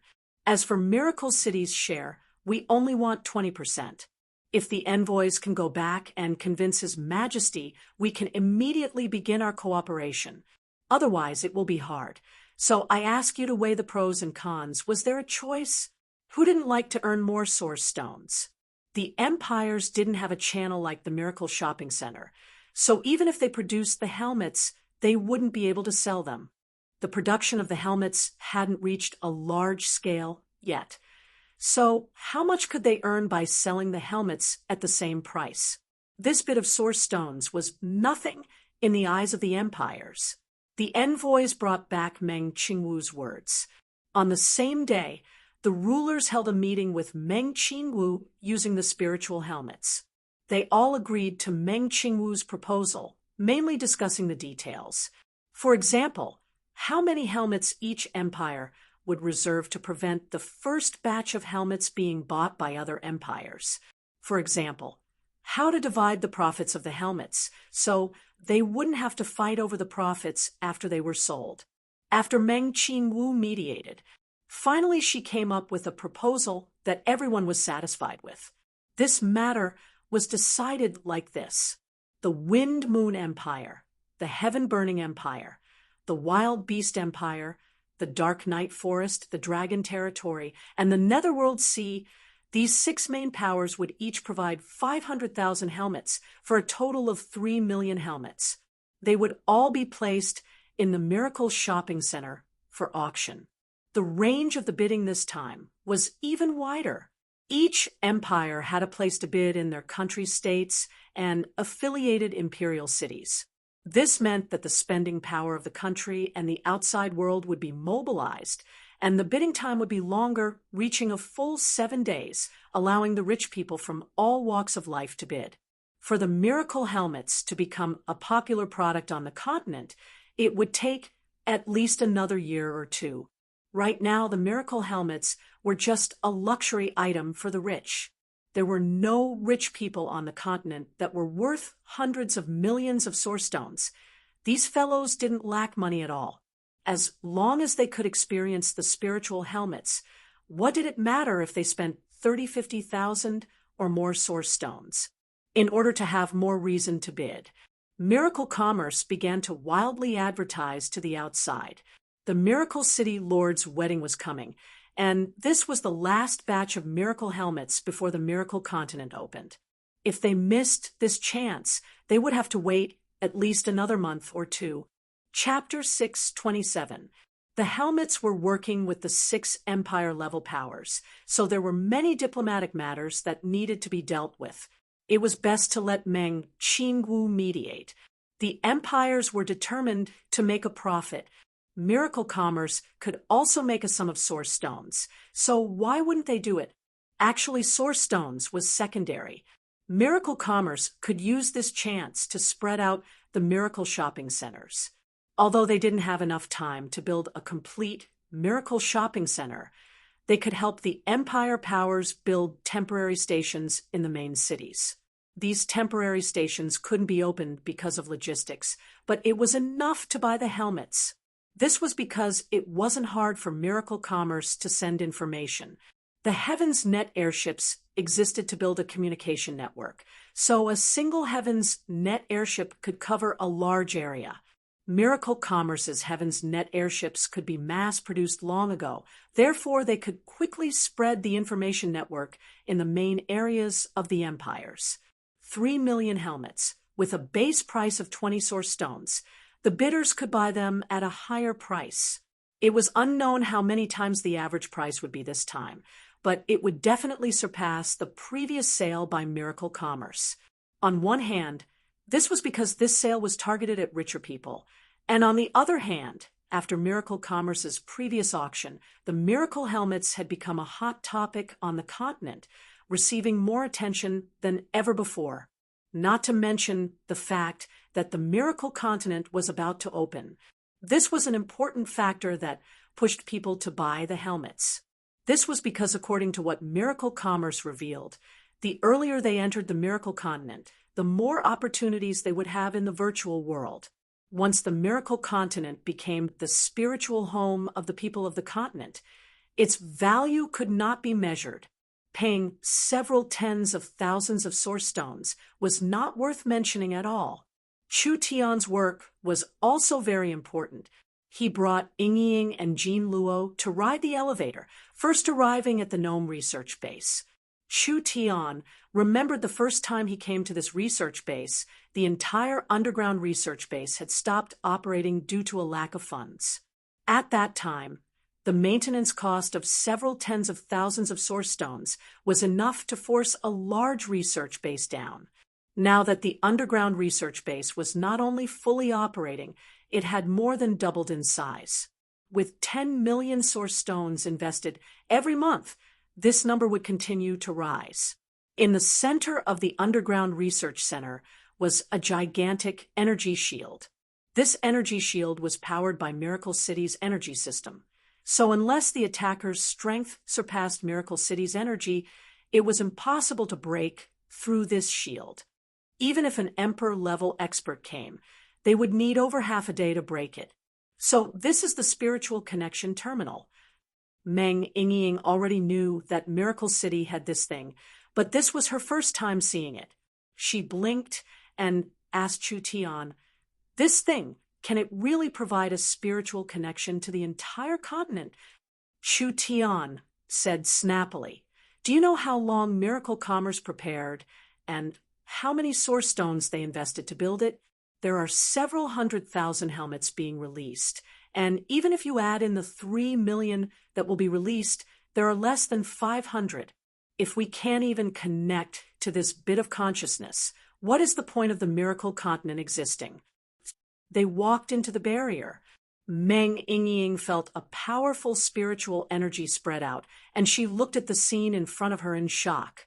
There was a giant crystal ball inside, but the size of this crystal ball was too shocking. It was around 200 meters in diameter. What was most shocking was that this crystal ball was releasing spiritual energy. This meant that this crystal ball with a diameter of 200 meters was a high-intensity spiritual crystal. How many spiritual materials would be used to refine it? Just this crystal ball was worth over 100 million source stones. This incomparably large crystal ball was filled with all kinds of equipment, and there were over 1,000 gnomes maintaining it. Other than that, they were preparing to produce a second large crystal ball here. "Sir City Lord," the gnome in charge Clark came over and said, "The first mother spiritual ball has already been tested, and there are no problems. This kind of terminal can connect to at least 30 million people's consciousness, and if it is overloaded, it can reach 50 million. Our second mother spiritual ball is also being constructed, and I estimate that it will be completed in a month." Chu Tian said with a nod, "Speed it up.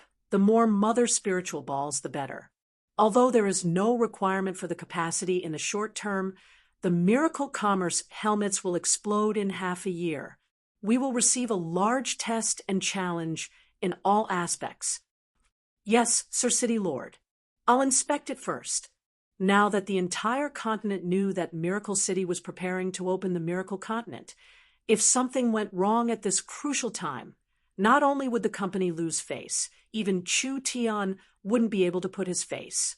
Meng Yingying looked up at the giant crystal ball and said in a surprised voice, "Such a large spiritual crystal. How much money and resources did it take to make it? What kind of principle does it operate on?" "This is the mother spiritual ball. It contains a large amount of spiritual energy and is actually the generator of the spiritual world. Our miracle continent was created inside, and it also acts as a terminal, allowing the users of the miracle helmets to connect to it. This way, they can enter the miracle continent." Chu Tian used his divine sense to inspect the mother spiritual ball's details and operation as he continued to explain, "Other than the terminal system, we also have the smart brain array system and a launch system. The smart brain array system was made of a large amount of super smart brains.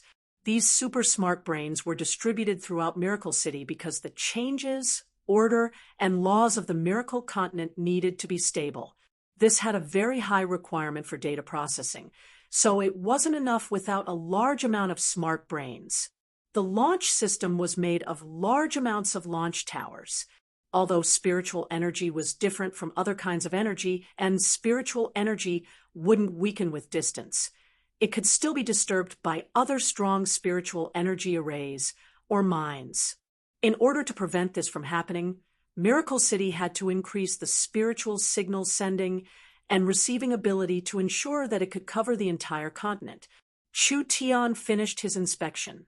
There weren't any big problems, but he still pointed out a few small flaws.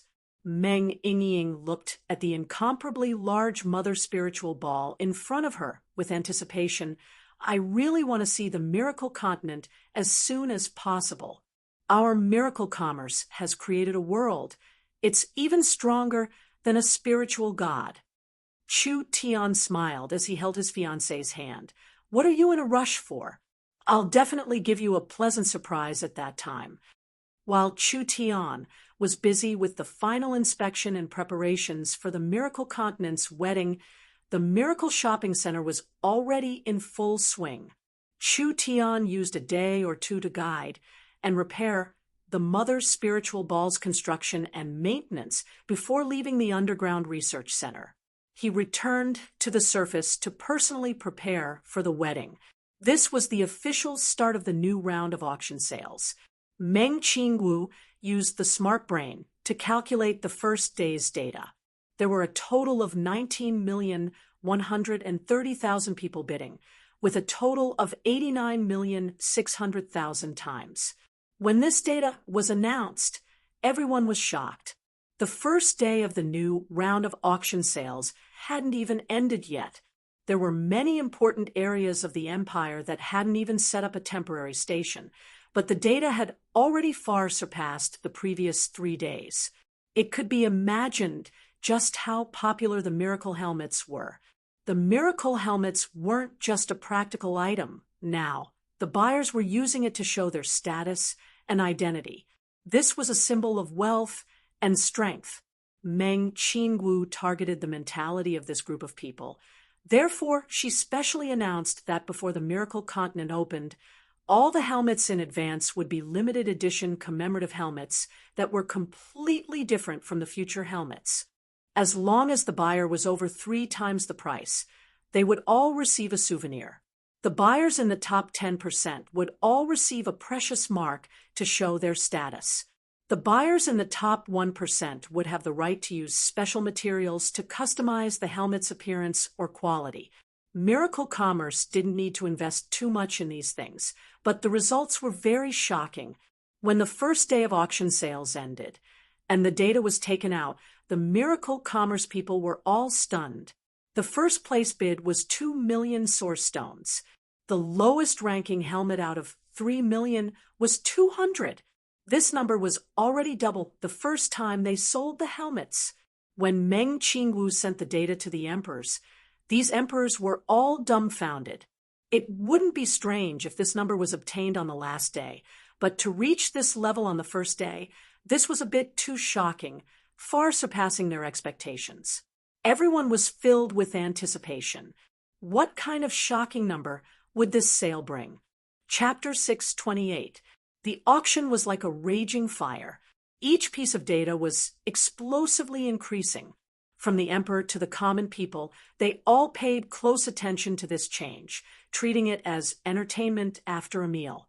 The data that popped out every day refreshed people's understanding of the world. The people of the continent finally realized just how rich were the rich. Chu Tian didn't pay too much attention to this matter because he knew the result even if he used his but to think. Since he already knew the result, why would he pay attention to it all day? Chu Tian only did two things every day. One was to bring Meng Yingying and the others for a stroll around tasting delicacies, and the other was to prepare for the West Sea City wedding. But while Miracle City was having a peaceful time, City Lord Bo Sha suddenly came to Miracle City. After the 10,000 flood dragon warring kingdom submitted to the Forest Alliance, West Sea City took over most of the 10,000 flood dragon warring kingdom's sea territory and subsidiary powers. Their position in the Western Sea became higher day by day, and their days became better day by day. But why did she come to Miracle City at this time? Chu Tian personally met her. Why does City Lord Bo Sha have the time to come to Miracle City to drink tea? How are West Sea City's preparations? There are only a few days left until my wedding. Naturally, West Sea City has already prepared. City Lord Bo Sha said to Chu Tian with a serious expression. But, Sir City Lord, I came to Miracle City this time mainly to report an important matter to you. Chu Tian was a bit stunned hearing this. Although he didn't know what it was, for City Lord Bo Sha to personally come, it wasn't a small matter, and it wouldn't be anything good. Now that Chu Tian and Yingying's wedding was about to begin, there couldn't be any chaos at this time. Bo Sha gave a helpless sigh and said, I've heard some news. The big dry empire is beginning to stir. Chu Tian's brows instantly knit together. This was the worst matter. Everyone knew that the Big Dry Empire had enmity with Miracle City, but ever since the Big Dry Empire was defeated, the Big Dry Empire hadn't made any moves. However, for a power like the Big Dry Empire, they couldn't swallow this, so it was only a matter of time before they retaliated. They had endured this period of time because they were making more preparations. Chu Tian immediately asked, Did you get any useful information? Bo Sha honestly reported, According to what I know, the Big Dry Emperor is visiting several large characters, including the Spirit Beast races, Howling Sky Empire's Howling Sky Emperor, and the Highland King of the Northern Continent's Highland Alliance. Chu Tian frowned. Where did these two come from? The Howling Sky Empire is the continent's largest werewolf spirit beast empire. It is said that their cavalry is unparalleled in the world. They are a very belligerent empire. They often go to war with the Dark Night Forest, the Burning Heaven Empire, and even the Big Dry Empire. Moreover, they are able to escape from them. This is enough to show that they are not simple. As for the Highland Alliance, it's an alliance established in the north that covers almost all of the Northern Highlands and Iceweave. It's the largest faction on the continent, and it's mainly made up of humans, dwarves, giants, ice trolls, snow elves, and so on. Their alliance model is slightly different from ours, but they're also a veteran emperor-class faction on the continent. These two empires also didn't like Miracle City. When Chu Tian held the Miracle Summit, Meng Qingwu had sent people to give them invitations, but these arrogant fellows scoffed at Miracle City. This wasn't surprising. Whether it was the Howling Sky Empire or the Highland Alliance, they were all too far from Miracle City, so Miracle Commerce's influence on them was limited. The Howling Sky Empire was a spirit beast empire. The spirit beasts were arrogant, barbaric, rude, and short-sighted, so they didn't believe that Miracle Commerce could do anything at all. As for the Highland Alliance, it was different. The Highland Alliance was different from the Forest Alliance. The Forest Alliance had equal relations with each forest city. The Highland Alliance's territory was over 10 times larger than the Forest Alliance's territory, being made up of several warring kingdoms. Basically, whoever was the strongest was the boss. The Highland Alliance was also quite far. On one hand, they didn't know anything about miracle commerce, and on the other hand, the Alliance's power structure was quite chaotic. The relationships between them were very complicated, so miracle commerce's invitation was easily obstructed. Now that the Big Dry Empire had pulled in these two powers, they were most likely preparing to make a move on Chu Tian's wedding. After all, Chu Tian had caused the Big Dry Empire to suffer heavy losses and lose face, so the Big Dry Empire wanted to give him a taste of his own medicine. Chu Tian felt a headache as he asked, "How many troops have they gathered?" Bo Sha shook her head and said, "This information is currently unknown." The Big Dry Empire planned to launch an unexpected attack, so they would definitely hide their troops. Miracle City was in the light, and they were in the dark. Miracle City's strength was limited, and they were on the defensive side, so it was impossible for there to be no loopholes. How could they block the attack of the three powers? This news came too suddenly. There were only a few days left until the wedding. Chu Tian felt this matter was very important, so he called Meng Qingwu over to discuss it. Meng Qingwu never thought that the Big Dry Empire would make a move at this time. She thought about it for a bit before saying, "We have to use Miracle City's resources to investigate the situation. At the very least, we need to know how many people they are sending, what kind of troops they are sending, and where they are preparing to attack from. Only like this can we prepare against them." Chu Tian asked, "Do we have confidence in successfully defending against them with our military strength?" Miracle City's current position in the alliance is enough to summon the entire alliance to fight against the enemy. If it was just one empire-level power, it wouldn't be a problem. But there are three of them, and their goal is very clear, which is to attack West Sea City. Even in a one-on-one situation, we can't guarantee West Sea City's safety. West Sea City's current defenses definitely couldn't compare to Miracle City's. After all, Miracle City had a powerful weapon and shield system, as well as the ancient Tree of Life and the Trance as additional defenses. It would be very difficult for Miracle City to attack the three powers, not to mention the clearly weaker West Sea City. The most important thing was, this was not an offensive or defensive battle. When the West Sea City wedding was halfway through, the Big Dry Empire's army would suddenly attack. Whether they could defend West Sea City or not, the wedding that Miracle City had planned for a long time couldn't continue. Meng Qingwu suggested, "Our strength has grown, but we are far from being strong enough to deal with several empire-level powers. We can only ask for help from the other empires." This was a very troublesome matter. Out of the six powers, the only one that had a good relationship with Miracle City was the Dark Night Forest. And this was because the Dark Night Forest's moon god's palace was controlled by Chu Tian. As for the other powers, it was hard to guess. It would be good if they didn't hit them while they were down. Would they help them? We have common interests, and they are counting on Miracle City to earn large amounts of money. I think there's no problem. I'll personally try. Meng Qingwu knew the situation was urgent, so she had to act as a mediator. Chapter 629. Meng Qingwu sent out an emergency spiritual conference invitation to the six empires. This so-called spiritual conference was connected to the spiritual helmets, using the spiritual helmets to create a conference hall. After all, these six famous characters of the continent were not small fries. If they could come and go as they pleased, would they still have any dignity to speak of?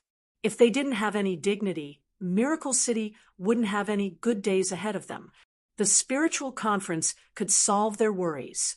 The six powers had been staring at the Miracle Shopping Center's bidding list all day, and they had already realized how strong the Miracle Shopping Center was. If Meng Qingwu invited them to a spiritual conference at this time, They definitely wouldn't reject it. Therefore, they all put on their helmets at the same time. The burning heaven emperor broke out in laughter. When he came in, the Miracle Shopping Center's ability to make money really makes people jealous. Miracle City has this kind of money tree in their hands. They can't not make money even if they don't want to. The Wind Moon Empress elegantly drank a cup of tea. Of course, this tea was a spiritual illusion. She slowly said, "Miracle Commerce can just lie down and make money in the future. It's not bad if we can drink some soup from the back." The Dragon Race's great elder and the Nether King both felt the same way. Meng Qinggu felt that the atmosphere wasn't right when she came in. These fellows were peak existences of the continent. It wasn't simple for them to sit in this position. It was hard not to be confused by their current appearance. Meng Qinggu looked at the Dark Knight Elven King, and she obtained some information from the Dark Knight Elven King's eyes. So it was like this. The Big Dry Empire, working with the Howling Sky Empire and the Highland Alliance, even West Sea City could find some clues about this matter. These were peak existences of the continent. How could they not have a trace of it? This was clearly not realistic. Now that they came out crying about being poor and praising miracle commerce, Meng Qingwu thought there was only one possibility. These fellows had other plans. Meng Qingwu knew this matter couldn't be avoided, so she wasn't polite with them. She was too lazy to beat around the bush, as she directly said. "I think the various majesties already know about Miracle City's situation. Our opponent, the Big Dry Empire, has gathered two large powers to make a move on the wedding day in West Sea City. Your majesties should understand that the Miracle Continent will open on the day of the West Sea City's wedding. The opening of the Miracle Continent is very important to the sales of the helmets, and everyone will benefit from the helmets. In the future, you can rely on the helmets to earn tens of billions of source stones. So I hope that in this difficult time for Miracle City, everyone can help us." The few emperors were slightly stunned. Meng Qingwu directly threw out the problem and showed a weak attitude of asking for help, which surprised them. "It's not that I can't help you." A rough voice rang out. The one speaking was the Wild Beast Empire's Wild Beast Emperor. This Spirit Beast Emperor loudly said, "Only the Spirit Beasts are poor, so the military expenditure is not a small amount." Military expenditure? If you can't even take out the military expenditure, your Wild Beast Empire might as well be destroyed. Meng Qingwu knew that it was impossible to get through this without cutting a few pieces of flesh. She was already prepared for this from the beginning. After all, Miracle City was in a cooperative relationship with them, and not an alliance.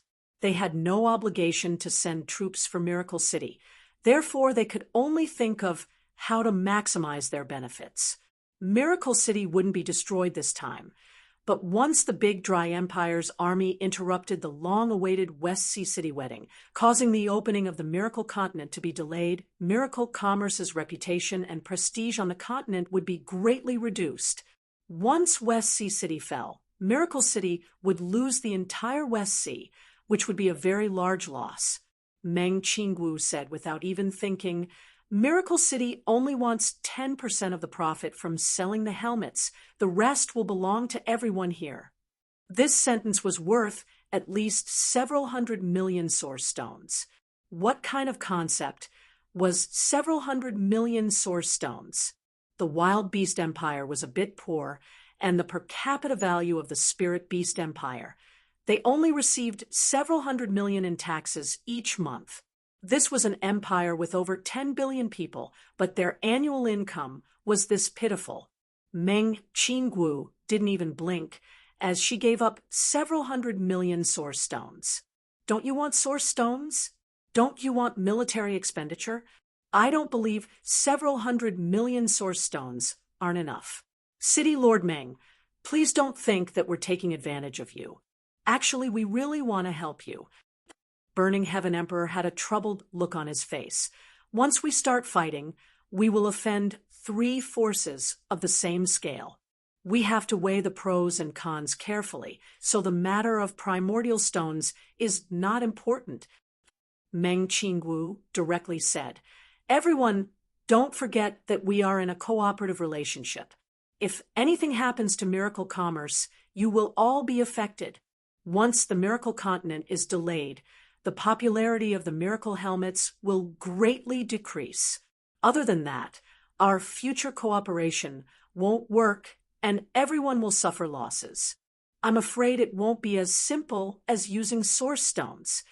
The Burning Heaven Emperor shook his head and said, "City Lord Meng's words are reasonable, but just based on this agreement, it's a bit hard for us to make this decision." Meng Qingwu asked, "What does everyone want?" At this time, the Wild Beast Empire's Wild Beast Emperor was like a hungry wolf that smelled blood. He immediately stood up and said with glowing eyes, "How about this? You give us a bit of the Miracle Commerce Center shares, and we'll be partners. We'll all be one family in the future, so we can help each other out." He actually wanted the Miracle Commerce Center's shares. This Miracle Commerce Center was one of Miracle Commerce's most important income channels, and it was the platform that Miracle Commerce had been laying out the longest. It couldn't be calculated now, but it could create infinite value in the future. Right now, the Miracle Commerce Center was 100% controlled by the Miracle Commerce Group. Even if it was just a bit of shares, it would be like cutting a piece of meat for the Miracle Commerce people. The Wild Beast Emperor was really crazy poor. He actually had this kind of idea. Meng Qingwu knit her brows and firmly said, "The Miracle Commerce Center is the foundation of the future. Don't you think the Wild Beast Emperor's request is a bit excessive?"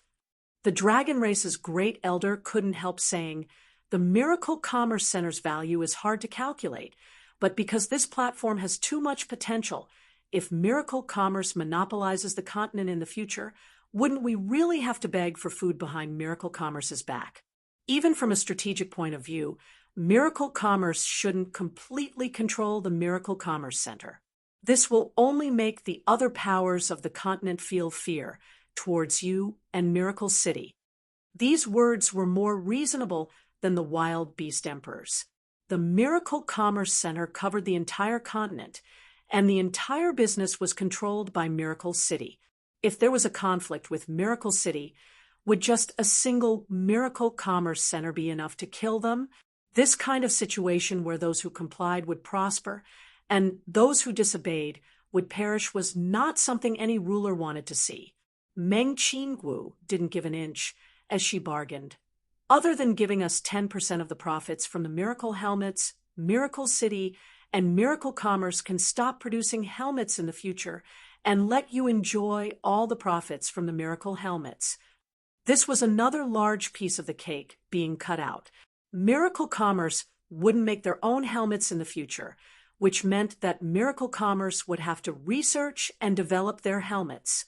This job would be given to the Six Powers, which would allow the Six Powers to earn a large sum of money in the future.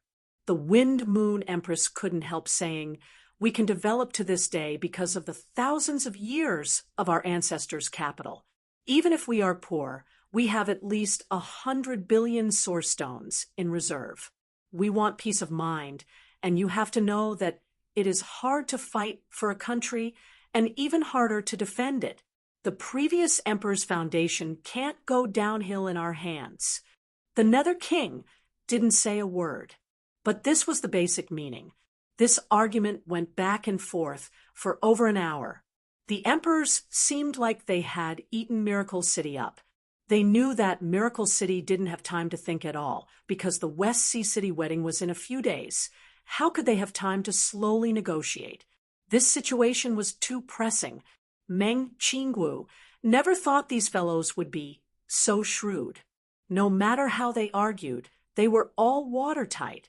Meng Qingwu even vaguely realized that this slaughter was premeditated. They might have already known that the Big Dry Empire was contacting the other two empire powers, and they might have already known when they would make a move. They might even have deliberately leaked the news of West Sea City.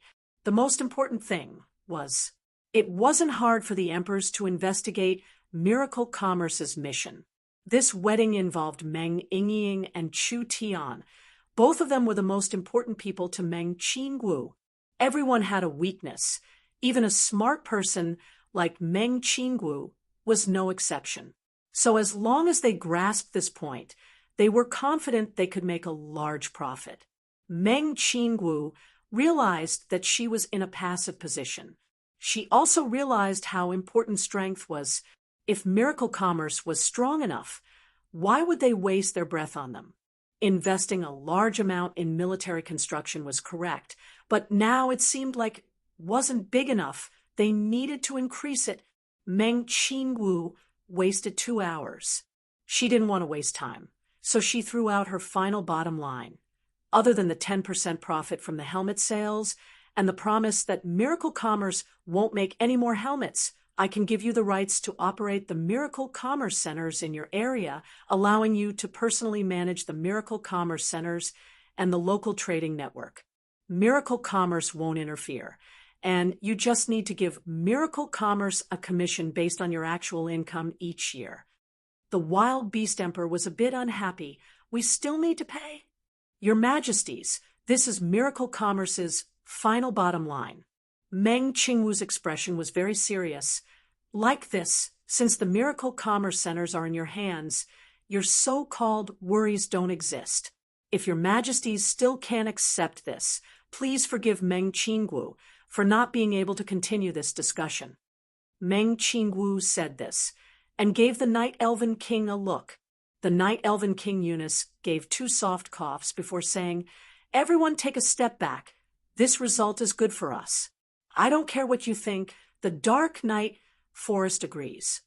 West Sea City was very important to Miracle City, but it wasn't to the point where they couldn't live after losing it. Meng Qingwu wasn't joking. This really was her final bottom line. Actually, if it wasn't for the wedding being with Chu Tian and her beloved little sister, she wouldn't have made this many concessions with her personality. The others all looked at each other. It was about time. This cooperation with Miracle City would continue for a long time. If their relationship was too stiff because of benefits, it wouldn't be good for anyone. City Lord Meng is truly worthy of being a female hero. This kind of courage is admirable. The Wind Moon Empress was the first to express her support. We are all women. Of course, we have to support them. The Wind Moon Empire agrees. The Nether King said in a cold voice, "Agreed." 3 of the 6 powers agreed. What could the other 3 say? They had to respect Miracle City, so they all agreed on the spot. Chapter 630, the matter of Meng Qingwu being ruthlessly swindled in the negotiations, made Meng Yingying so angry that she almost jumped through the roof. How could these fellows be this excessive? This was simply bullying people. This was clearly throwing stones at someone while they were down. This was clearly profiteering from someone else's misfortune. Ever since these people worked with Miracle Commerce, when had Miracle Commerce mistreated them? They built transport towers for them, built warehouses for them, and gave them communication devices, as well as many things that didn't earn them source stones. Now, that Miracle Commerce was in trouble. Not only did they not help them, they even demanded sky-high prices. "Young Miss Yingying, are you here?" Chu Tian was holding a bouquet of flowers as he gracefully appeared at the door. He saw that the 2 sisters' expressions weren't right, and immediately walked over with a smile. He casually picked the flowers from the Miracle Gardens and placed them in a vase. "What's wrong with you 2 sisters today? Why do you look so unhappy? Is there something you're unhappy about?" Meng Yingying pulled them over. "Elder sister has been bullied by others because of us." Chu Tian was a bit stunned. "Bullied?" Meng Yingying waved her hands as she explained the matter. "Do you think it's infuriating?" Chu Tian knit his brows when he heard this. "Something like this actually happened? Then we'll give them a lesson. Come, we'll go find them and argue with them." Meng Yingying had a suspicious expression. Is there any use in arguing? Chu Tian changed his words and said, Then we'll fight them. Meng Yingying looked at him with wide eyes. Are you crazy? They are all empires. Chu Tian had an indignant look on his face. We can't argue, and we can't fight. So what should we do? I'll have to help you vent your anger. Let me think about it. Meng Yingying felt a little guilty. She was afraid that Chu Tian would do something shocking again. It's never too late for a gentleman to take revenge. Anyway, we've already suffered a loss, so we should just endure it. Let them come and save us first. When we become stronger in the future, we'll teach them a harsh lesson. Chu Tian knew that Meng Yingying would have such an attitude and reaction. On one hand, Miracle City wasn't confident, and on the other hand, Miracle City didn't need to do this. Chu Tian had already inquired about this matter, and the worries of the emperors were completely understandable from their point of view. If Chu Tian was in their position, Chu Tian would be even more ruthless. After all, Miracle City needed the other side's help. How could there be this many good people in this world that didn't want any benefits? Yingying, forget it. We might have suffered a bit of loss this time, but we'll just lose a bit of source stones. It won't affect our strategy. Our miracle commerce doesn't lack sources of source stones, so we'll just let them go. Meng Qingwu's attitude was very good. Since this matter was already over, she didn't want to waste time on it. Now that they have obtained benefits, they have obtained the protection they deserve. They will be able to cooperate better with Miracle Commerce in the future. So Miracle Commerce didn't suffer a loss this time. Meng Yingying couldn't swallow this, but it was too hard to fight against these giants. She didn't have the courage. There was still time in the future, so she'll forget about it this time. At this time, Zero's smart brain suddenly said, The Wild Beast Empire has sent a piece of information. We have determined that it is accurate information on the enemy's distribution and movements with an 80% accuracy. Do you want to take a look? Meng Qingwu's mind was shaken. Quickly send out the information. A projector sent out the information. This information was very clear on the situation of the Big Dry Empire, the Highland Alliance, and the Howling Sky Empire. From the current situation, the three powers had already gathered their armies in the Big Dry Empire's territory. There were around 1 million of them, and they were all very mobile air forces. Chu Tian and Miracle Commerce didn't dare be careless this time. An entire 1 million. This wasn't a small number. Meng Yingying was also stunned. Why did they send out this many troops? I believe most of it is a smokescreen. Meng Qingwu calmly explained. This is not a country-destroying war. It's impossible for the three empires to send out most of their trump cards to attack West Sea City, if my guesses aren't wrong. Over 60% of this 1 million army are normal elites, and only a third of it is a trump card army like the one that attacked Miracle City last time. Even this was very shocking. Miracle City was attacked by the Big Dry Empire's 80,000 Dragonhawk cavalry. If it wasn't for the ancient Tree of Life's indestructible barrier, if it wasn't for the Treants led by Cenarius and the allied armies, Miracle City wouldn't have been able to resist. Now that there was no way to defend, and they could only fight the enemy in the wild, the difficulty could not be compared to before. Since the information was already in their hands, Meng Qingwu quickly summoned the leaders of the 6 alliances. She held an emergency meeting and explained the situation. The Big Dry Empire has come with bad intentions this time. They will definitely cause trouble for us on the Alliance's most important day. West Sea City can't be lost. We can't even suffer any attacks to avoid causing chaos and panic. Our mission this time is very difficult, which is to keep the enemy outside the Forest of Chaos. The Dragon Lord said with knit brows, Even if we defend the city, it's not easy to stop them, not to mention outside the borders. There is a large gap between our battle strength and the empire groups. I have already negotiated with the 6 allied empires. They will support us in this battle. Even if we have the support of the 6 empires, there isn't enough time. Lancelot said, West Sea City's wedding will be held in a few days. Even if the 6 empires gather their troops as fast as possible, it will be hard to make it in time. Not to mention that our Forest of Chaos is far from them. The transport towers can't transport that many people at all. Meng Qingwu answered this question. Actually, it's very simple. The space gate has already been prepared. The 6 empires only need to gather at the nearest location. We will open the space gate to send them to Miracle City first, and then teleport them to any battlefield from Miracle City. We just need to open the space gate in Miracle City. It was much easier like this. We won't let everyone work for nothing this time. Meng Qingwu threw out another good news. From today on, Miracle City will no longer produce the miracle helmets, but we will give the helmet factory and related technology to everyone here as a reward for your help this time. Everyone revealed a look of joy. This miracle helmet was a very large market, and if they could get a piece of it, it would be a large amount of income. Meng Qingwu really had a way. She promised the rulers that she wouldn't produce helmets, but she gave the helmet factory and technology to the alliance members. This didn't go against the agreement, and it created value for the alliance, allowing the partners to obtain real benefits. This large piece of fat meat was given to them to eat. How could they not work harder in this matter? Meng Qingwu continued to say, actually, with the alliance's strength, everyone doesn't need to be pessimistic. Miracle City has already begun large-scale military investments, and with everyone's help, even in a fair situation, we might not lose to an empire-level power.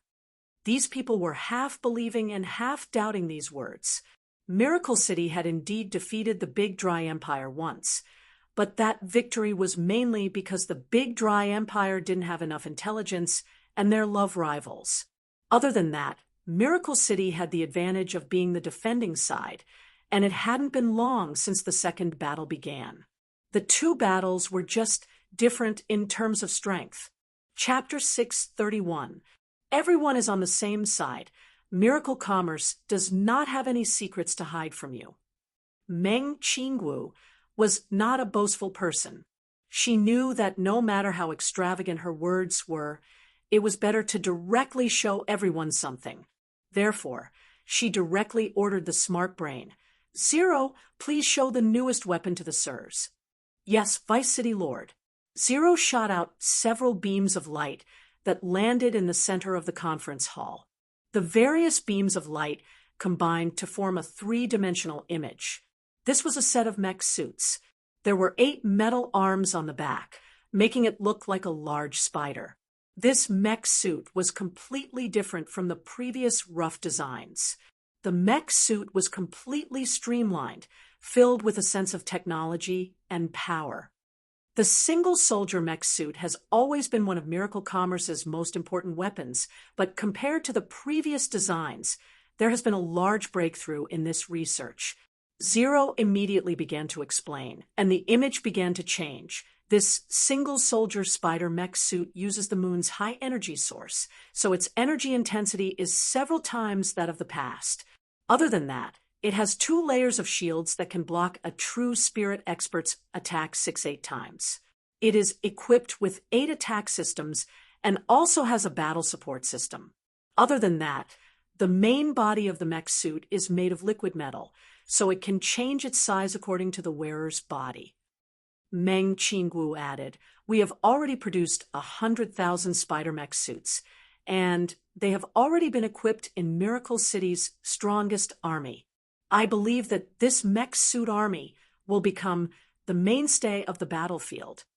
After Zero finished introducing the mech suit, he released several more beams of light. This time it was a puppet made entirely of metal. This puppet was very strange.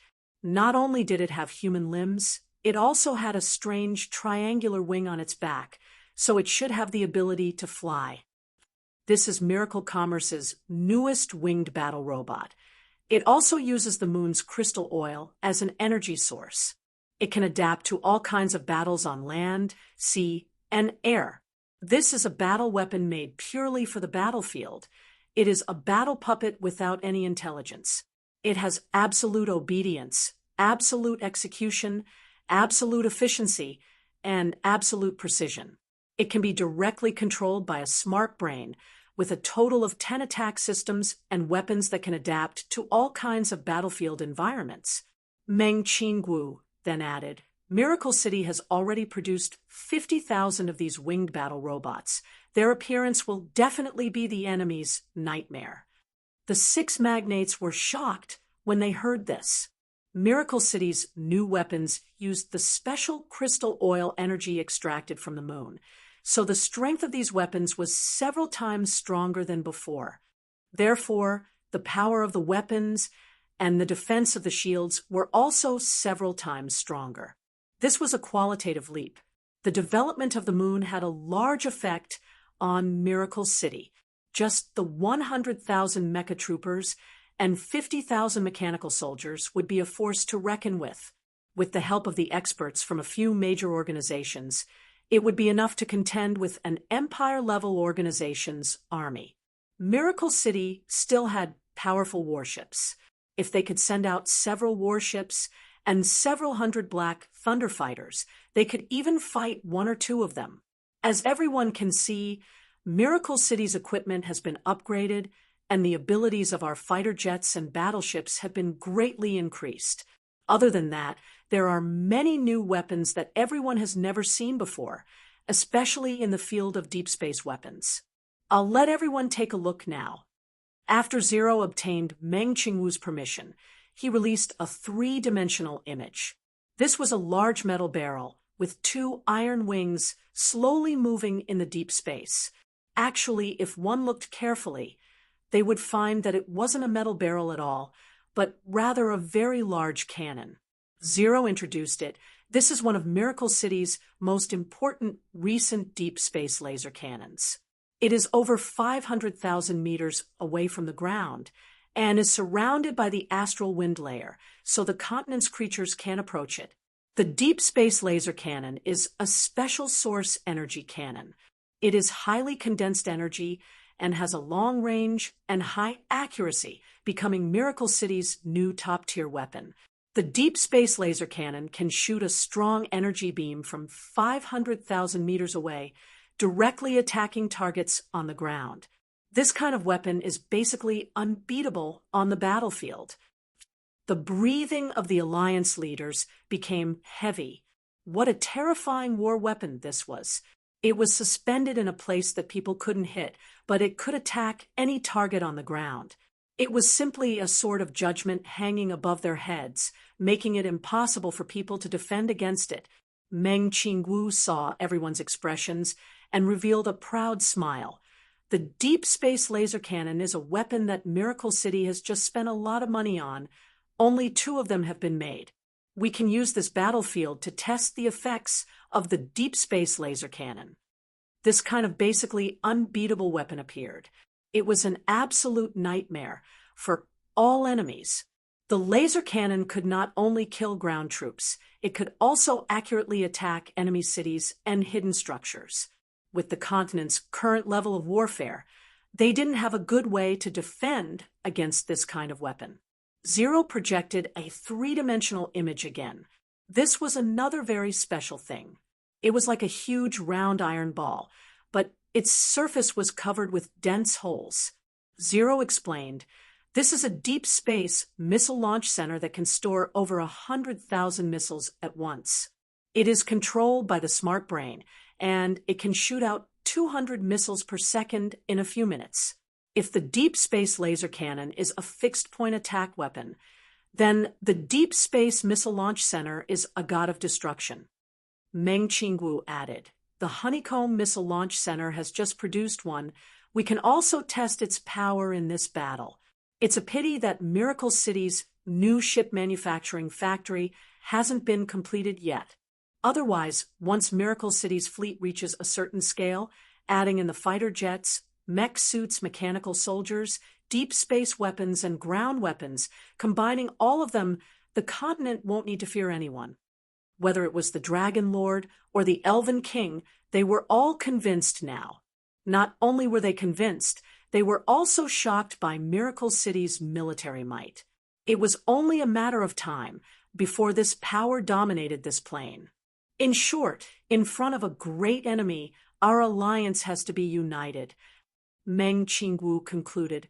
Otherwise, West Sea City will be attacked this time, and we don't know where they will attack next time.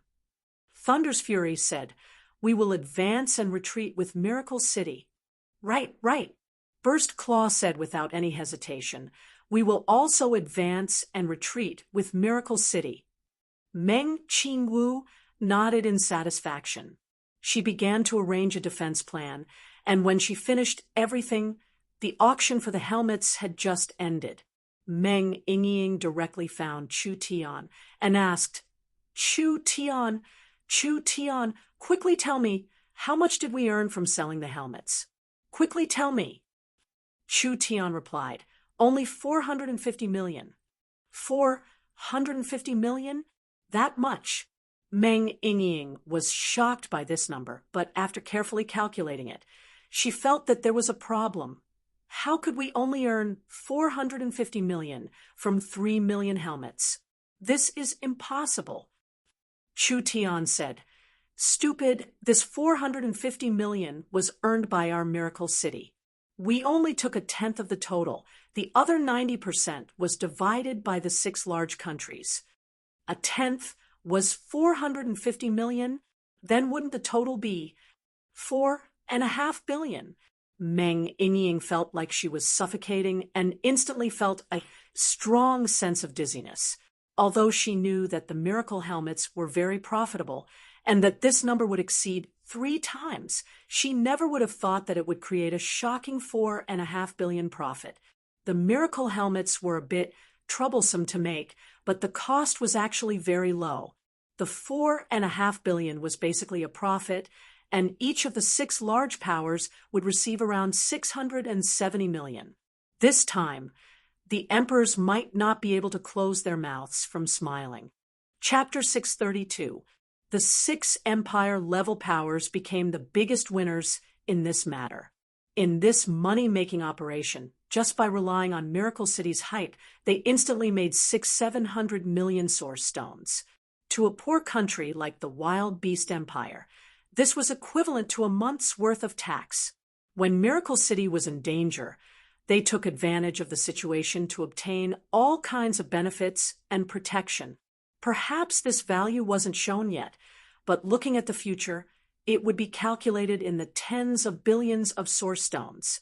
Miracle City was this sincere. The 6 powers naturally couldn't just stand by and watch. The most important thing was that the helmets had been sold, but the source stones were still being withheld by Miracle City. They said that the system was busy right now, so they had to wait until after the West Sea City wedding to slowly give it to everyone. Who didn't know what Meng Qingwu was thinking? The empires couldn't let anything go wrong with the West Sea City wedding because of the 600-700 million source stones. Otherwise, who knew if Miracle City would find a reason to hold it for a longer time? The 6 powers all took action. The Dark Knight Forest sent out 40,000 unicorn sacred beasts. The Heaven-Burning Empire sent out 40,000 flame hawk knights. The Wind Moon Empire sent out 40,000 sacred sky horse knights. The Wild Beast Empire sent out 40,000 twin-legged dragon knights. The Dragon Territory sent out 20,000 dragons, and the Netherworld Sea sent out 20,000 soul-devouring beasts. These armies were the trump card armies of the various powers. Although there weren't many of them, their quality was very high. Compared to the big dry empire's 3 trump card armies, they were stronger and not weaker. Among them, the Wind Moon Empire, Wild Beast Empire, and Burning Heaven Empire all sent out their trump card elites. The Flame Hawk Knights were the direct subordinates of the Burning Heaven Emperor. The Wind Moon Sacred Sky Horse Knights were a famous super-strong army on the continent, and the Wild Beast Empire's twin-legged dragons were a super-strong army trained by the Wild Beast Empire's many battles. The Night Elves didn't directly send out their clansmen. The entire army was made up of demon beasts. The unicorn sacred beasts were stronger than normal unicorns. They grew up bathing in the dark night forest's moon essence and being baptized by elven priests. They were brave and had a high intelligence, could fly, and could heal themselves or heal the enemy. The dragon territory directly sent out 20,000 dragons. These dragons were existences close to the heaven domain realm, and even if these 20,000 dragons were weak, they were still stronger than the trump card armies of an empire. The Nether Sea soul-devouring beast was a high-level undead monster refined by a necromancer. It had all kinds of unimaginable abilities and was enough to strike fear into the hearts of people on the battlefield. There were 200,000 reinforcements from the Six Nations. Although there weren't many of them, their combat strength was terrifying. No matter how strong the Big Dry Empire's army was, if they met this army, they would have to properly consider it. The only problem now was that it was too late for the armies of the Six Powers to rush to the Forest of Chaos, and the transport towers couldn't support such a large-scale transport array. Therefore, the armies of the six countries gathered in the Wind Moon Empire in the center of the continent, but it would still take several days to complete. West Sea City's wedding was right in front of them. Every corner of the continent was busy preparing for the wedding. The helmet factories of the six great empires continued to produce helmets, and the helmets would eventually be sent to the helmets buyers in every corner of the world. If everything went according to plan, they would be able to distribute the 3 million helmets they owed before the wedding. The Great Qian Empire's allied forces have begun to move. Meng Qinggu was sitting in the command center of Miracle Castle.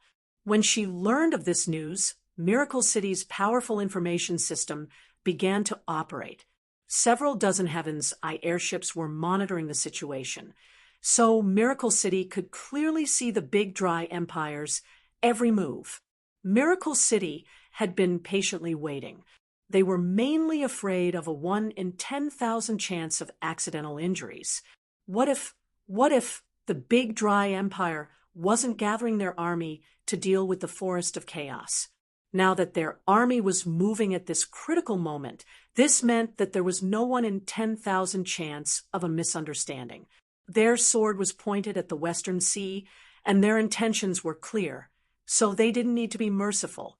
The Big Dry Empire's army knew that they couldn't escape surveillance at all, so instead of hiding, they might as well release their momentum. They swallowed the sky and earth, creating a large momentum without any intention of hiding at all. This was an army of over 1 million. This scene that covered the sky and earth like it was coming from West Sea City shocked all the large and small kingdoms. Not to mention the hidden elite army of the empires. Even the other armies were elites of the empires. It wasn't something a small or large kingdom could resist. With this speed, they would arrive in West Sea City in around 2 days. When will the reinforcements of the 6 countries arrive? Reporting to the city lord, it will take at least 3 days. Meng Qingwu's finger gently tapped the table as her eyes stared at the dense life signals on the 3-dimensional map made by Smart Brain. She quickly began to plan in her mind. 50,000 mech suits, 50,000 mechanical soldiers, for warships, 20 airships, 300 fighter jets, 2 deep space laser cannons, 1 deep space honeycomb missile center, and around 100,000 Alliance elite reinforcements. This was the total battle strength they had invested. It should be enough to deal with an empire's army, but if they wanted to hold back an army of 1 million and have a watertight defense, it would be a lot of pressure. Meng Qingwu said to Smart Brain after thinking about it. 0, analyze the enemy's life signals. 0 was Miracle City's central Smart Brain. It could operate at a speed of 100 billion times per second, and its intelligence was the strongest of all the smart brains. Zero was connected to hundreds of secondary smart brains, and these secondary smart brains were in charge of different areas, from the army to production to finance to banks to the army to the city management to transportation, and etc. After Meng Qingwu gave the order to Zero, Zero sent the order to the surveillance AI. The surveillance AI contacted the Heaven's Eye airships that were hovering above the enemy and increased the intensity of the undead radar inside the Heaven's Eye airships to cover the entire army of the Deqian Empire. This data was then fed back to the AI to create an image and then fed back to the dynamic three-dimensional map. The dynamic map in the command room was changing, and the color of the life signal changed to indicate the strength of the enemy. The effect was clear at a glance. Just as expected, although the three empires had mobilized 1 million elite soldiers, only 1/3 of them could be considered top-notch trump cards, which was around 300,000. The arrangement of this army was very interesting. There was a large light dot in the center with a dark dot in the middle, just like a long snake. Although it was a good ambush, it couldn't escape Miracle City's research. Smart Brain made a large number of marks on the dynamic map. Sir City Lord, we've analyzed the enemy's movements and strength distribution over the past 6 hours, analyzing the positions of the various command centers. An army of over 1 million was mainly composed of air units. If there wasn't a unified command, there was no way to transmit orders, and the entire army wouldn't be able to move for long, not being able to fight at all. So, to deal with this kind of army, if they could destroy the various command centers, it would cause a large disturbance to the entire army. In this kind of situation, their battle strength would definitely be high. Meng Qingwu quickly deployed the Alliance army. Zero suddenly said, "Sir Vice City Lord, our army is still lacking a frontline commander." Meng Qingwu had already thought of this problem.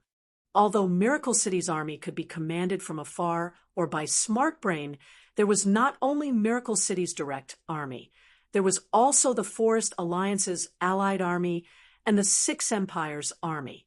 The frontline commander had to coordinate these different armies. Who should she send as the commander? Chu Tian came into the command hall at this time. "Young miss, there's no need to worry. I'll be the commander."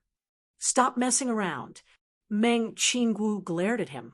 "If you run to the front lines to fight, who will Ying marry?" "Isn't there still time?" Chu Tian heroically said. "I'll destroy the three empires' army and then go to West Sea City to get married. There's no conflict between the two." Chu Tian's words were very easy to say. It gave people the illusion that destroying the big dry empire's army was as easy as swatting a group of flies. Meng Qingwu felt a headache coming on. "Are you sure?" Chu Tian nodded. "Young miss can be assured there won't be any problems." Meng Qingwu gave a sigh. She indeed couldn't find a suitable person right now, other than Chu Tian. Who else had the qualifications to represent Miracle City in coordinating the various armies? Although Meng Qingwu had the corresponding prestige, Meng Qingwu's battle strength was too weak. She couldn't take on the front lines. "Prepare the deep space weapons. We'll destroy the enemy's command system." When Meng Qingwu was preparing the various weapons, Chu Tian had already left Miracle City. He led Miracle City's army and left the Forest of Chaos as quickly as possible, heading to where the big dry empire's reinforcements would pass to set up an ambush. Chu Tian thought that just these troops weren't enough, so he first set up a space warehouse near the battlefield. He used the space warehouse to transport large amounts of equipment from Miracle City, including guided missile carriages, source energy cannons, anti-air laser cannons, and various heavy weapons. At this time, Meng Qingwu's voice sounded in Chu Tian's ears through the communication device.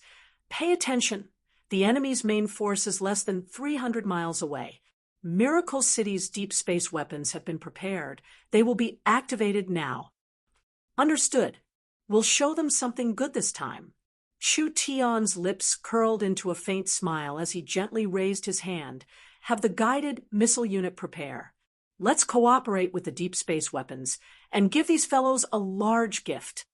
The 30 guided missile carriages on the mountain slowly raised their launchers, and several hundred missiles were activated at the same time, aiming straight ahead. Fire! The 30 guided missile carriages released energy, and several hundred missiles created sparks in the air. They shot into the sky from the missile carriages and turned into dots of light in the blink of an eye. From this moment on, the battle officially began.